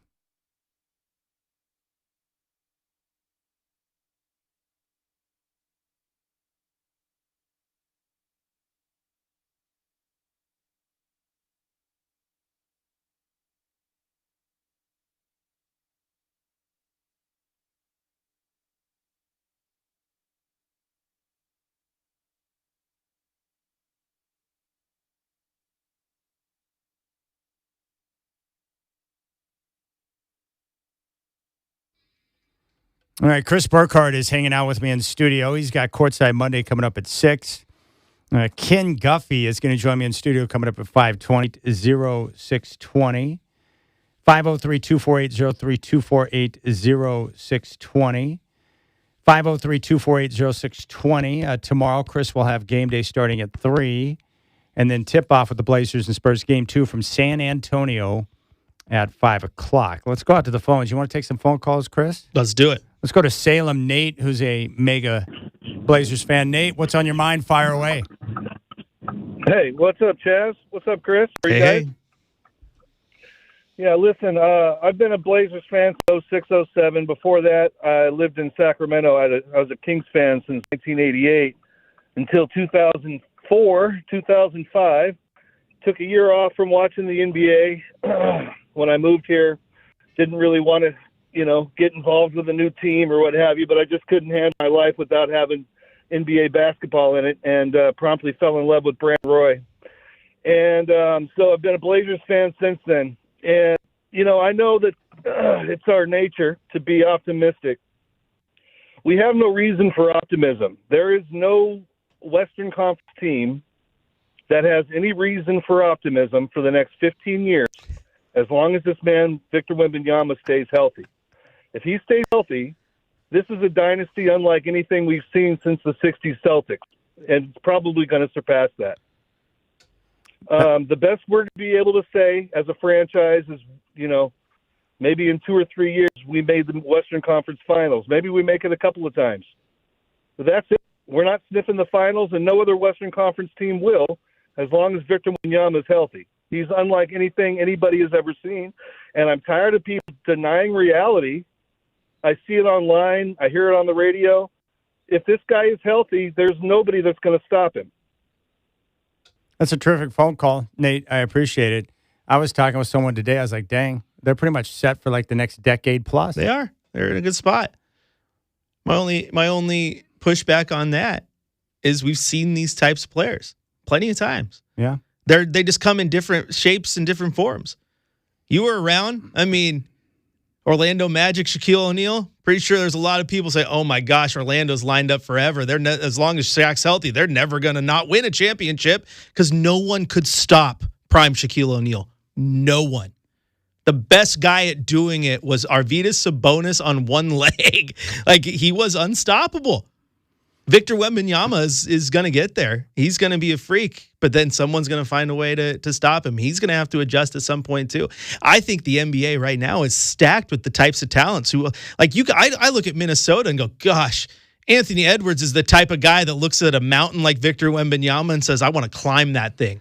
I want to summit Everest. You know what I mean? They got some guys who are going to accept that challenge. And as a basketball junkie, I'm excited. But to his point, that was also my reaction watching game one going, oh my gosh, they're going to win a championship at some point and probably multiple. Let's go out to the phones, 503-248-0620. Let's go to Mary in Southeast. Mary, I appreciate the phone call. You're up on the Rip City Drive. What's on your mind? Hello, thank you. I'm all about the bully ball. I think that's got to be in the mix here. And I appreciate you and Chris talking and about, Dundon's and his learning curve and offering some grace, but also he's got some things to learn. I think Caleb Love should have been with the team. He should be there because he's very much a part. He helped us get there. And the bully ball thing, we got to have him in the game so he can't foul out. And I think with City Sissoko, he doesn't mind being physical at all. Let Chris Murray, they're going to get some fouls. Be in that bully ball, but let it happen. We got some rotation to help mitigate that. I'm with you anyway, 100%, I'm Mary. glad your son's doing well. I appreciate it. Thanks, Mary. There's Mary in Southeast. I would utilize some of those guys to pick up some extra fouls on Wemby. Get physical with him. It's not a bad strategy. And again, I'm not saying hurt him. I'm just saying hard foul him. So, no, you make him uncomfortable. And if you make him uncomfortable, maybe you get him mentally to waver a little bit. And if you can get him to wobble, that's when you can attack. There have been great players in the past, Scottie Pippen, Dirk Nowitzki, guys who if you get physical with, it's throwing them off their game. Yeah. And sometimes that's all you need to get a win in the series and get things going in your direction. And again, Victor Wembanyama is a freak, but the physicality is not his game. It's not his strong suit. You got to attack him at his weaknesses. Let's go down to central Mexico and talk to Bill, who's a big Blazer fan. Bill, what's up, buddy? What's on your mind? Hi, Chad. Hi, Chris. Great show today. I love this team. I just love this team. The athleticism on the Blazers today is just absolutely fantastic. And watching the game last night, I think we need Jeremy Grant to appear. I mean, he had those 2 threes out of the corner. I don't even know what game it was. I think it was San Antonio, the last one. But, you got to get Jeremy more involved. And then I'm going to leave with 2 questions, Chris and Chad. One is, I read something the other day that Caleb Love is not eligible to be on the team unless the coach makes some other move. So I'd like you to address that. And the other thing is, and this is going across the national media too, is do we have a PR problem with the new owner and his group of the Blazers? That's my question. 2 questions for you guys. And thanks so much. And go Blazers! All right, Bill, appreciate it. You and I were just talking about that. In terms of, how did you put it, a rollout for the new ownership? It's been bad. Optically, it's been bad. I mean, the Portland Fire had a pretty bad rollout, too. Doesn't mean you can't fix some stuff and be better for it, but optically, it's not been good. Yeah. If the report comes out that you're trying to hire a coach for $1 to $1.5 million, that's not ideal in the NBA. The reporting that came out about the shirts, now, Shield Tile was quick to come out and say, no, we're doing something else, which is great, but that report came out. It was a bad look. And then, obviously, fans won't understand the two-way players not being on hand, especially Caleb Love, who he may not be able to participate in the playoffs, but he was a big part of the team getting to where they're at. Yeah, he's a major reason that they got there. And to kind of answer the question there, it doesn't matter what coach wants to do. Any player, two-way player or not, had to be signed by April 12th, which was the final day of the regular season, to be eligible to play in the playoffs. So he's not eligible. It doesn't matter what they want. And that's my best case for Caleb Love. Is you can't tell the story of the 25-26 Trailblazers without Caleb Love being a part of that. No. One of the great things about this team, and it was truly a shock to me, was City Sissoko and Caleb Love playing meaningful minutes and helping this team win games. There is a giant stretch of this season, Chad, a not insignificant portion of it, where due to all of those injuries, Caleb Love and Sidney Sissoko were in the starting lineups, and they were getting the lion's share of the offense and winning ball games. Yeah. The only reason you were in position to get the 8th seed, which you got thanks to a good late season run and beating the Clips twice, but the only reason you were even in that position is because of guys like Sidney Sissoko and Caleb Love in the middle chunk of that season when everyone was hurt. So, yeah, they are just as important as anyone who put on a uniform this year. No question about it. 503-248-0620. Let's go out and talk to who's on line 4? Line 3? Huh? No, we already took Mary. Raider Mike. Raider Mike, We're what's live, up, my friend? We're live. What's up? What's up? Well, I've got Jason Aldean's Kitchen and Bar. I got the stadium 40 yards away. I'm going to sing at the Cowboy Tequila Bar. The right next to Cowboy the stadium. Tequila Bar? Hey, can you give me a quick Yes. sample? Give me a quick sample of what you're going to be singing at the Cowboy Tequila Bar. I'm opening with AC/DC. Yeah, give me a It's sample. a long way to the top if you want to rock. Yeah. Okay, good. All right. Just making sure. Riding down the highway. You know. Yeah. It's going to be off the hook. I know. It sounds good. Pittsburgh's a lot like Portland. Cobblestone streets are everywhere, though. That's the difference. Okay. They put like 3 different bricks, cobblestones, and pavement all together. Everywhere. I saw a guy put a saw into the street, a gigantic saw, to fix things. I'm like, wow. It's an old town. Pretty. And I drank with a bunch of guys last night during the Blazer game. I was not really happy to be around because of what happened, but they knew who I was. One from your show, the others from Raider Nation Radio. So they bought me shots and we had a good time. That's awesome. Thiago, I think he's the next Phil Jackson, the Brazilian. I think he's kind of Zenish. So I want to keep him. The Blazers are playing hard, and we lost Chauncey in the most ridiculous way possible. Dude, you knew better. Sorry, bud. But this town's on fire. It really is. It's throbbing. And tonight you got the Penguins against the Flyers.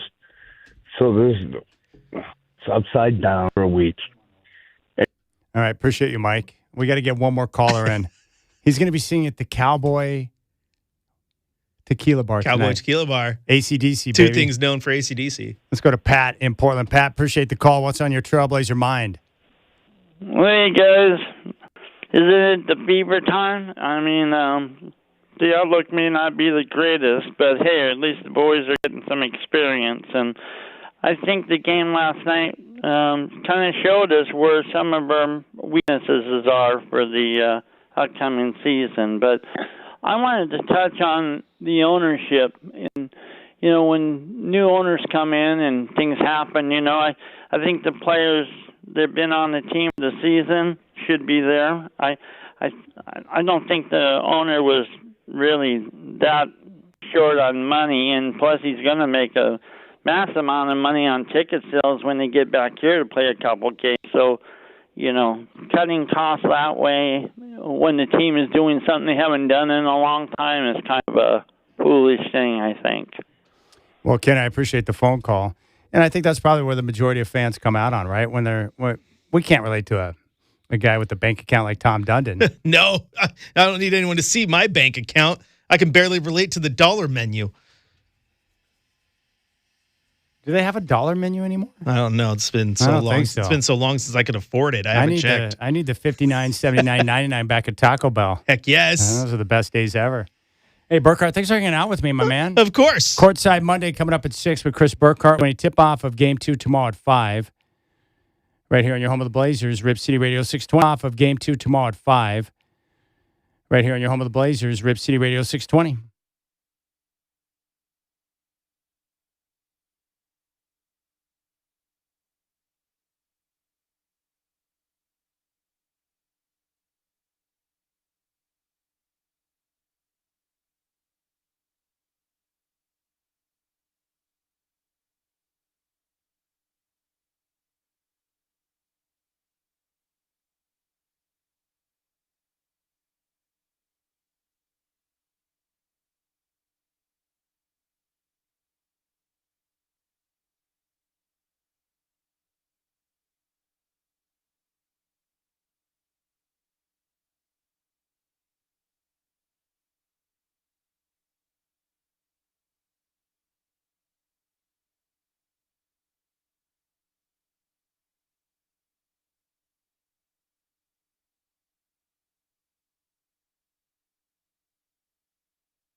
All right, what a pleasure this is. I'm very happy to welcome in a gentleman who is a big Trailblazer fan. He's also the president of First Response Security, which is real close by out in Beaverton. Ken Guffey is in studio. And Ken, the good thing is you learn real quick because you listen to the show from time to time. I got you a pair of headphones, but it's not Stacy Lynn's headphones from K103. Casey Bay, Beefwater from 105.9 The Brew. Great guy. He's like, hey, just to keep you out of trouble, if you ever need to use headphones, you got a guest in, just come down to the Brew studio. There's plenty of them. So you got Beefwater's headphones on, so we're safe. Nice. Nice. So you're learning quick. Yes. Oh, man, we were just talking about the game. I was so excited, Ken, because the Blazers came out and started the third quarter really well, and they were down. They cut the deficit to 2, and I thought they're going to be right in it. And then all of a sudden the Spurs 26-11 run, and it just took the wind out of the sails. It did. It did. You know, Denny was all game long seemed to be, you know, doing exactly what Denny does. Yeah. But everybody else seemed to just be a step slower. And then, like you said, you kind of remember just how good San Antonio is. Yeah, and Wembanyama, I don't know how you deal with someone like that. Think about it in our lifetime. We've had a chance to see some great athletes, but every once in a while there's someone that comes along that's just different. I haven't seen someone like Wemby at that size, 7'4", 7'5", who can handle the rock like a guard. He's a unique one.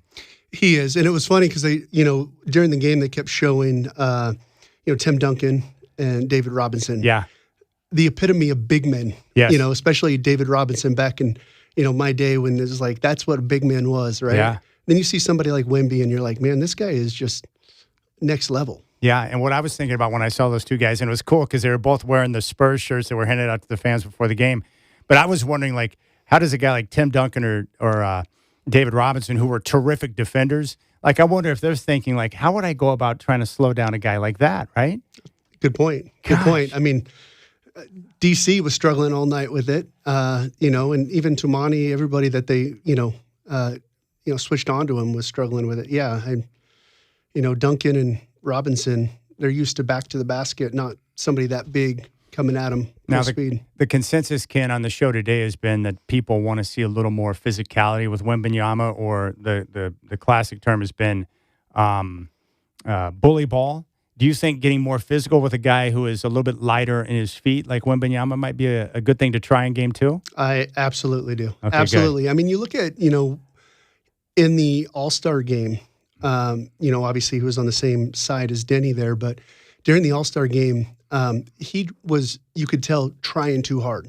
And I think the only way to get him uncomfortable is when he feels like he has to try too hard. Yeah. And so, getting physical with him, trying to, not give him that space rather than letting him, operate with a little bit of cushion, I think is the only way you're going to try to stop him. And I would think, too, at least my thought would be, I don't know if they'll get the win tomorrow, but my guess is for a lot of the young guys or the entire Blazer team that getting their first taste of a playoff atmosphere like that, they'll probably play better. They'll be more prepared for the atmosphere tomorrow night. Yeah, I agree. They were struggling from, deep, and very rarely does Portland do that, 2 games in a row where they're really struggling.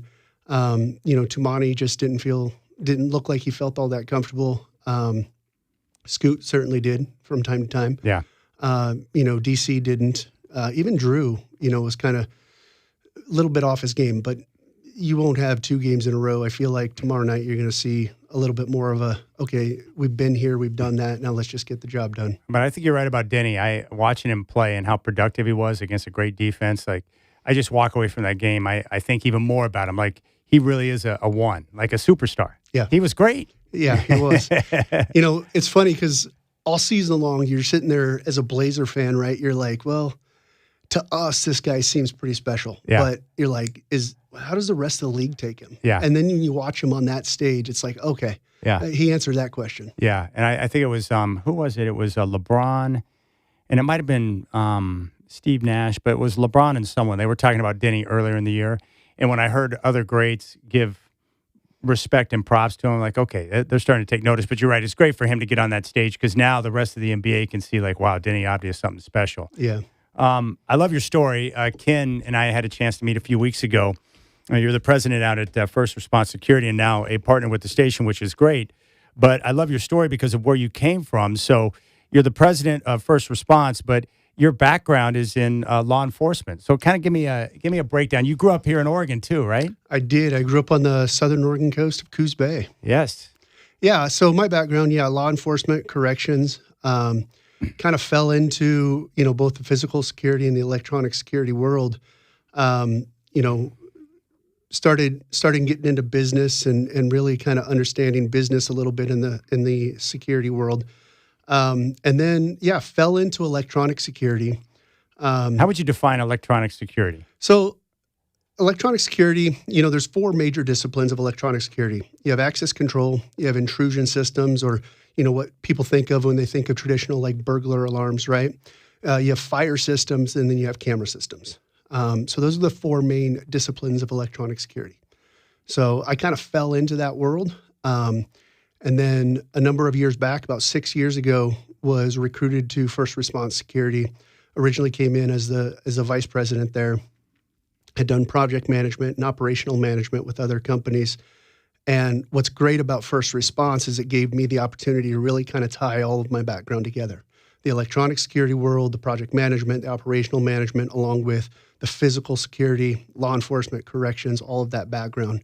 We're the only company in the Northwest that can install a system, monitor a system, and respond to a system. That's terrific. And then with the electronic background, like, did you have a background in electronics and understanding some of the new technology, or did you learn on the fly? I kind of learned on the fly. I've always been a bit of a tech guy. I love technology, love kind of geeking out over it a little bit. And so, I learned on the fly, understood, general concepts of it. And it's just been something over the years that I've just really gravitated towards. And the cool thing about First Response is you were telling me, like, when you had the opportunity to work there, family-owned business since, late 80s? 1989. 1989, so family-owned business, which was appealing to you.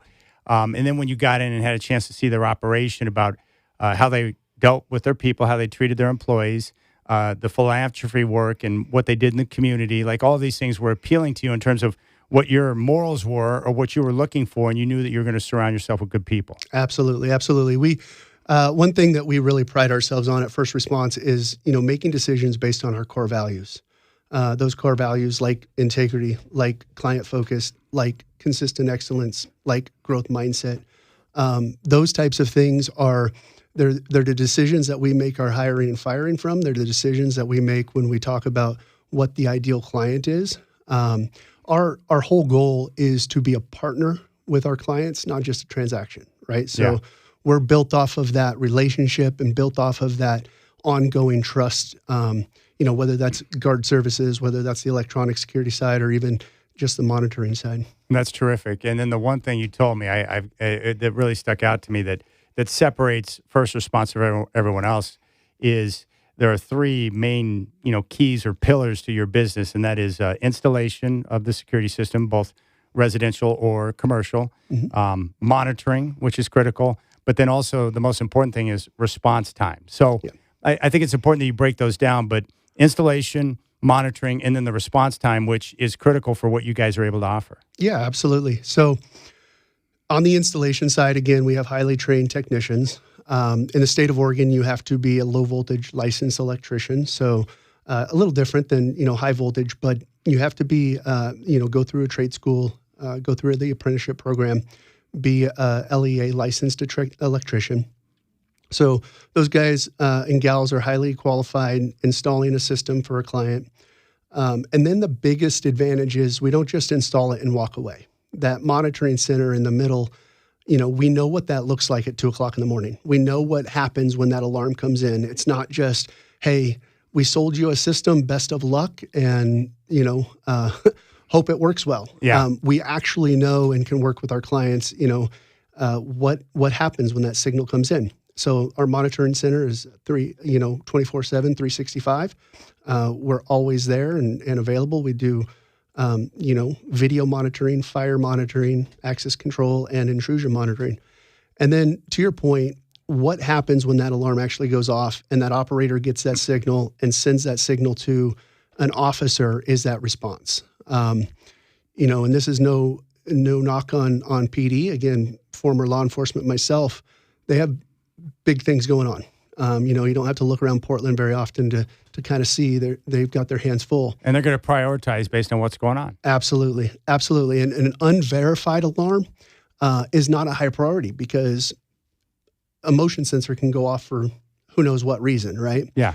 So the ability to have our own officers be able to respond to that alarm within, minutes, we track everything from a second that alarm comes in to the second that operator, takes action, dispatches the officer to when that officer goes en route. All of those things contribute to a very fast response time. And again, it's our officers that we're holding accountable when they get there. So it's not just relying on someone else. And in your response team, if they get there and there's something serious going on, that's where you can have a quick response from the police if they need to be brought into the mix. Yeah, absolutely. Again, when it's a verified alarm, now all of a sudden that's a priority one. That is a much more important alarm. That's an actual crime in progress. That's great. That's awesome. So response time is critical because, again, sometimes it's minor, but if it is a serious situation, just knowing you're going to get the quick response, because that's the difference between solving the issue or having a bigger problem on your hands, right? Absolutely. Absolutely. And especially if it's, even if, let's say a smash and grab, right? Somebody busts out a front window, even having that quick response time to where, even if the folks that caused the issue are already gone. Yeah. Even having someone stand post, stay there until, contacting the emergency contact, staying there until the property owner or the business owner, whatever the case is, can show up or, say, hey, I've got facilities en route or maintenance en route. Even that customer service aspect of being able to make sure, again, that goes back to that partnership. That's great. Now, with first response, I know the majority of your business is commercial. So give me an example of what type of businesses. I would imagine it's all sorts, but what are some of the types of businesses that you protect? Yeah, so it is all sorts. Again, our ideal client is someone that's looking for a partnership, a long-term, partnership. One of the things that we really stress on is our lifetime value. How long has a client been, our partner? And we have some that you go back to 1989 for. But an ideal client is someone that, values a Northwest company, values a family-owned company, has the same kind of core values that we do. And in a perfect world, it's somebody that needs all three of our services, right? The access control or the electronic security, the physical security, as well as that monitoring piece. We have a lot of clients that, when we come aboard and we start that relationship, either immediately or rather through time, we end up being that one-stop shop for them. There's some clients that we've maybe replaced 27 different vendors because of the plethora of things that we have to offer. Now, the majority of commercial spots, are you it's property protection? It could be like a lumber store that's got to protect their stockpile or whatever the case may be. It's usually property, right? Absolutely. Absolutely. And, and again, it kind of depends a little bit on, which side of the business you're talking. From the patrol side, it's everything from property management companies, multifamily, housing, shopping centers, et cetera. On the electronic security side, it's really anybody that needs access control, cameras, an intrusion system, a fire system. And again, where we really shine is that partnership that needs all of them. That's great. So where did you learn, I'm always curious about this, with your management style, because you learned on the fly too, but how did you develop that over the course of time? Because how many employees do you have now over at First Response? Almost 200. Gosh, so that's a lot of people. Yeah. Yep. With all three. Is it challenging to operate when you have so many people that you're in charge of? Yeah, absolutely. I guess I'll answer it this way too, because this kind of goes back to your original question of how did I learn? When people ask me, well, what do you do for, a living? I say, well, I'm in the security industry. And they're like, well, what's that mean? Because when you say it, I think security guard. Sure, yeah. Sure. It means we solve problems. Every person within our company, whether it be that officer standing post, whether it be that operator at, in the middle of the night, whether it be that technician that's going out there to install, or like myself in management or our HR department or whatever, what we do every single day is solve problems. Now, what those problems look like, whether it's people struggles, employee struggles, client struggles, whether it's technology, whether it's, you name it, what I love about the security industry is every day is a different challenge, and we offer solutions to our clients in those challenges. Yeah, and I would imagine, too, that if you have a business and you've got first response protecting everything you just talked about, in the long run, by having the proper security, you're gonna save money because you're gonna take less loss, correct? Absolutely. Nothing is worse than, when we have a conversation with someone and they're like, yeah, well, we're thinking about it. And then all of a sudden they contact you, a week, 2 weeks, a month later and be like, man, I wish we would have pulled the trigger sooner. So, yeah. Well, that's great. First response security. Now, if you want to check them out online, you can do so. And I'll also give you the telephone number. But Ken and his crew, it's a terrific operation. The website is fr-inc.com. 503-207-5300 is the telephone number. And I guess for people who, and this is great too, because you guys can walk them through it. But if someone's listening and they're like, man, this sounds interesting, you can walk them through from step one all the way to the end in terms of all the details. Oh, absolutely. Because you probably get a lot of people who come in and say, I know I need security, but they don't even understand exactly what you offer. Yeah, exactly. You get people that are saying, hey, I think, I need access control. And then you start down that road and find out that, or they say, hey, I need a security officer. And then you find out that, well, actually this problem might be solved better with, X, Y, and Z. So, one of the big things that we do is I explained it this way. The reason that we have so many things to offer is it's like a toolbox. If all you have in your toolbox is a hammer, then everything looks like a nail. What makes us so different is we got a toolbox full of tools, and so we find the right solution for the client. Yeah, that's terrific. All right, Ken Guffey's in studio. You got time to hang out a few more minutes? Sure, absolutely. All right, so we'll come back. We'll talk a little more Blazers, and also, can you talk about some of the technology that's coming your way? Yeah, sir. Okay, I want to talk about that too because it's fascinating. All right, first quarter at Mive, third quarter in Cleveland, and the Knicks have a 10-point lead. First quarter at Madison. Third quarter in Cleveland, and the Knicks have a 10-point lead. First quarter at Madison Square Garden, 26-16 over the Hawks. Timberwolves and Nuggets coming up at 7:30. Blazers tip-off tomorrow at 5. Game day with Chris Burkhardt at 3 here on your home of the Blazers, Rip City Radio 620.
All right, Ken Guffey, president of technology, like AI and all the different things that we have access to now, which is pretty remarkable. Technology, like AI and all the different things that we have access to now, which is pretty remarkable. But technology is coming into the security business. So tell me about some of the stuff that's on the horizon that you've been looking at. Sure. Yeah. So you mentioned AI. One of the biggest things, obviously, is camera analytics. Yeah. Right. Installing cameras now, they have advanced analytics on them. Can tell the difference between a person in a car versus a dog or raindrop. Yeah. So having that ability, obviously, mitigates a lot of false alarms. And then, it's one of our services that we offer is that proactive video monitoring, because be able to take a camera system and make it, solution-oriented and proactive versus just coming in the next day and finding out you had a bunch of issues the night before. Yeah. So, that's with layered analytics and just that software ability. Yeah, that's great. And then what about some of the robotics that are coming in? Yeah, so I knew you were going to go there. I gave you a teaser a couple weeks ago. First response, we are actually going with sign an agreement, partner with a company to allow for autonomous patrol units, is what they're called. So obviously not in an attempt to replace a person, but rather augment and add in addition to what a physical security officer can do. Yeah, and the example you gave me worked perfect in my mind, but you're like, let's say we have a golf course, right? And there's an issue out on a certain hole that you can send that unit out and it can get real-time video of exactly what's taking place. Yeah, exactly. This thing has, 7 different cameras and patrols on its own, completely autonomous. But when something happens, it sends an alert. And again, what we're so unique about is the fact that we have that monitoring center that can get that alert in real time, see if they need to take action, sound the alarms, talk through the unit if need be, and then send our officers. So it's not just something that's going around, yelling at something. It's actually real people on the other end that are taking action with it. Gosh, that's so awesome. So the video that you would get from the autonomous unit would go right into your monitoring. Yep, station. Right into our central station. Operators there would be able to analyze it and say, hey, what do I need to do, right? Is this Miss Jones just walking her dog through the golf course? Or is this somebody that's, has nefarious intentions? That's great. That's awesome. That's got to be pretty exciting for you. I mean, because you're using technology as a way to just continue to improve your operation. Yeah, exactly. Like I said before, it's about having the right tools. And it's about saying, hey, if rather than just trying to sell a client something, it's taking the client's information and saying, how do we truly solve this problem for you? Yeah.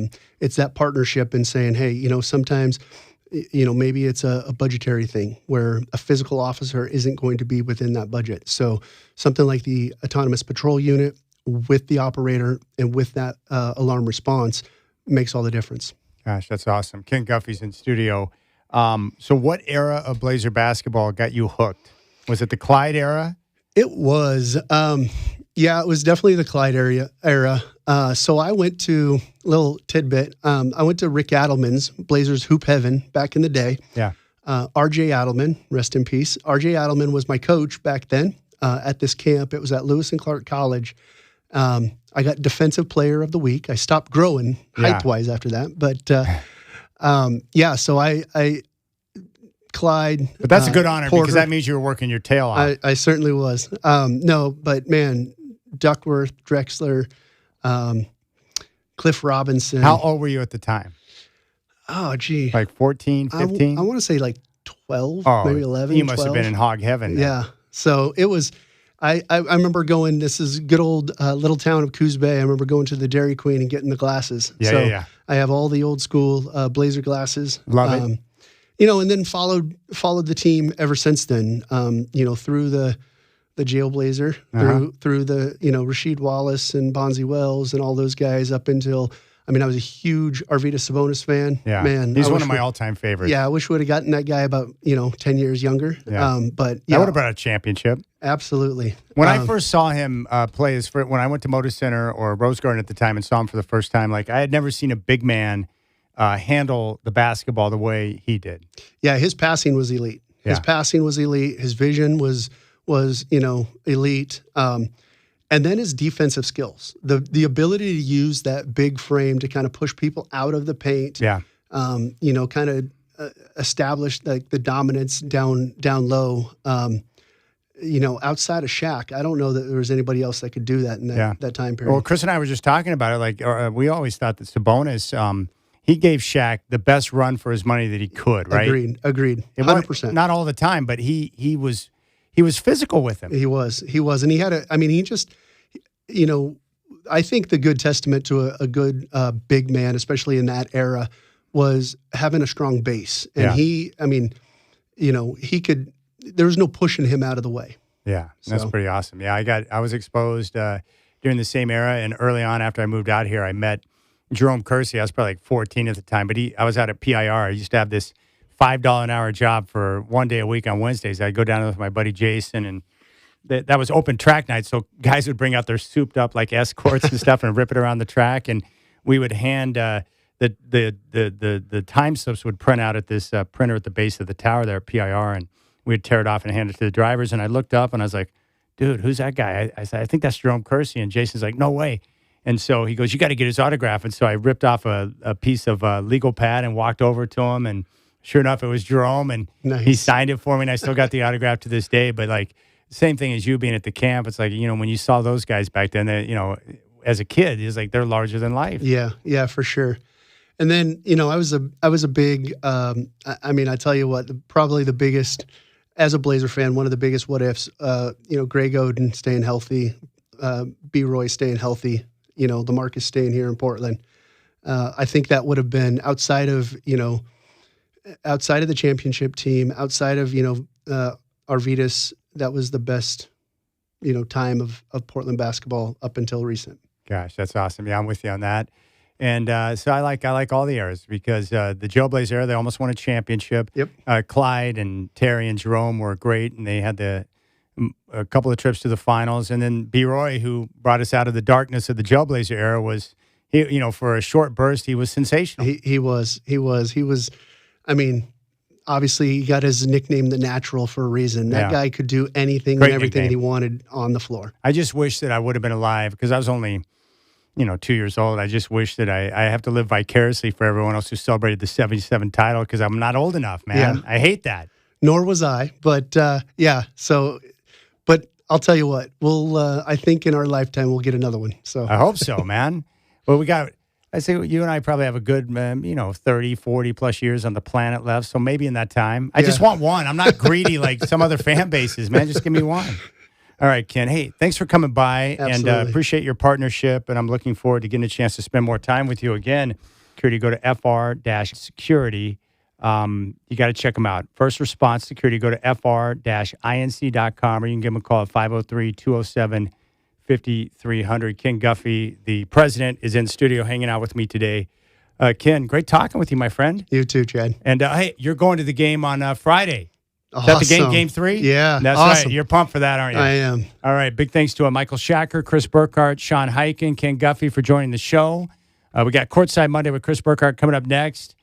Tomorrow, game day at 3 and tip-off in San Antonio for game 2 at 5 right here on your home of the Blazers, Rip City Radio 620.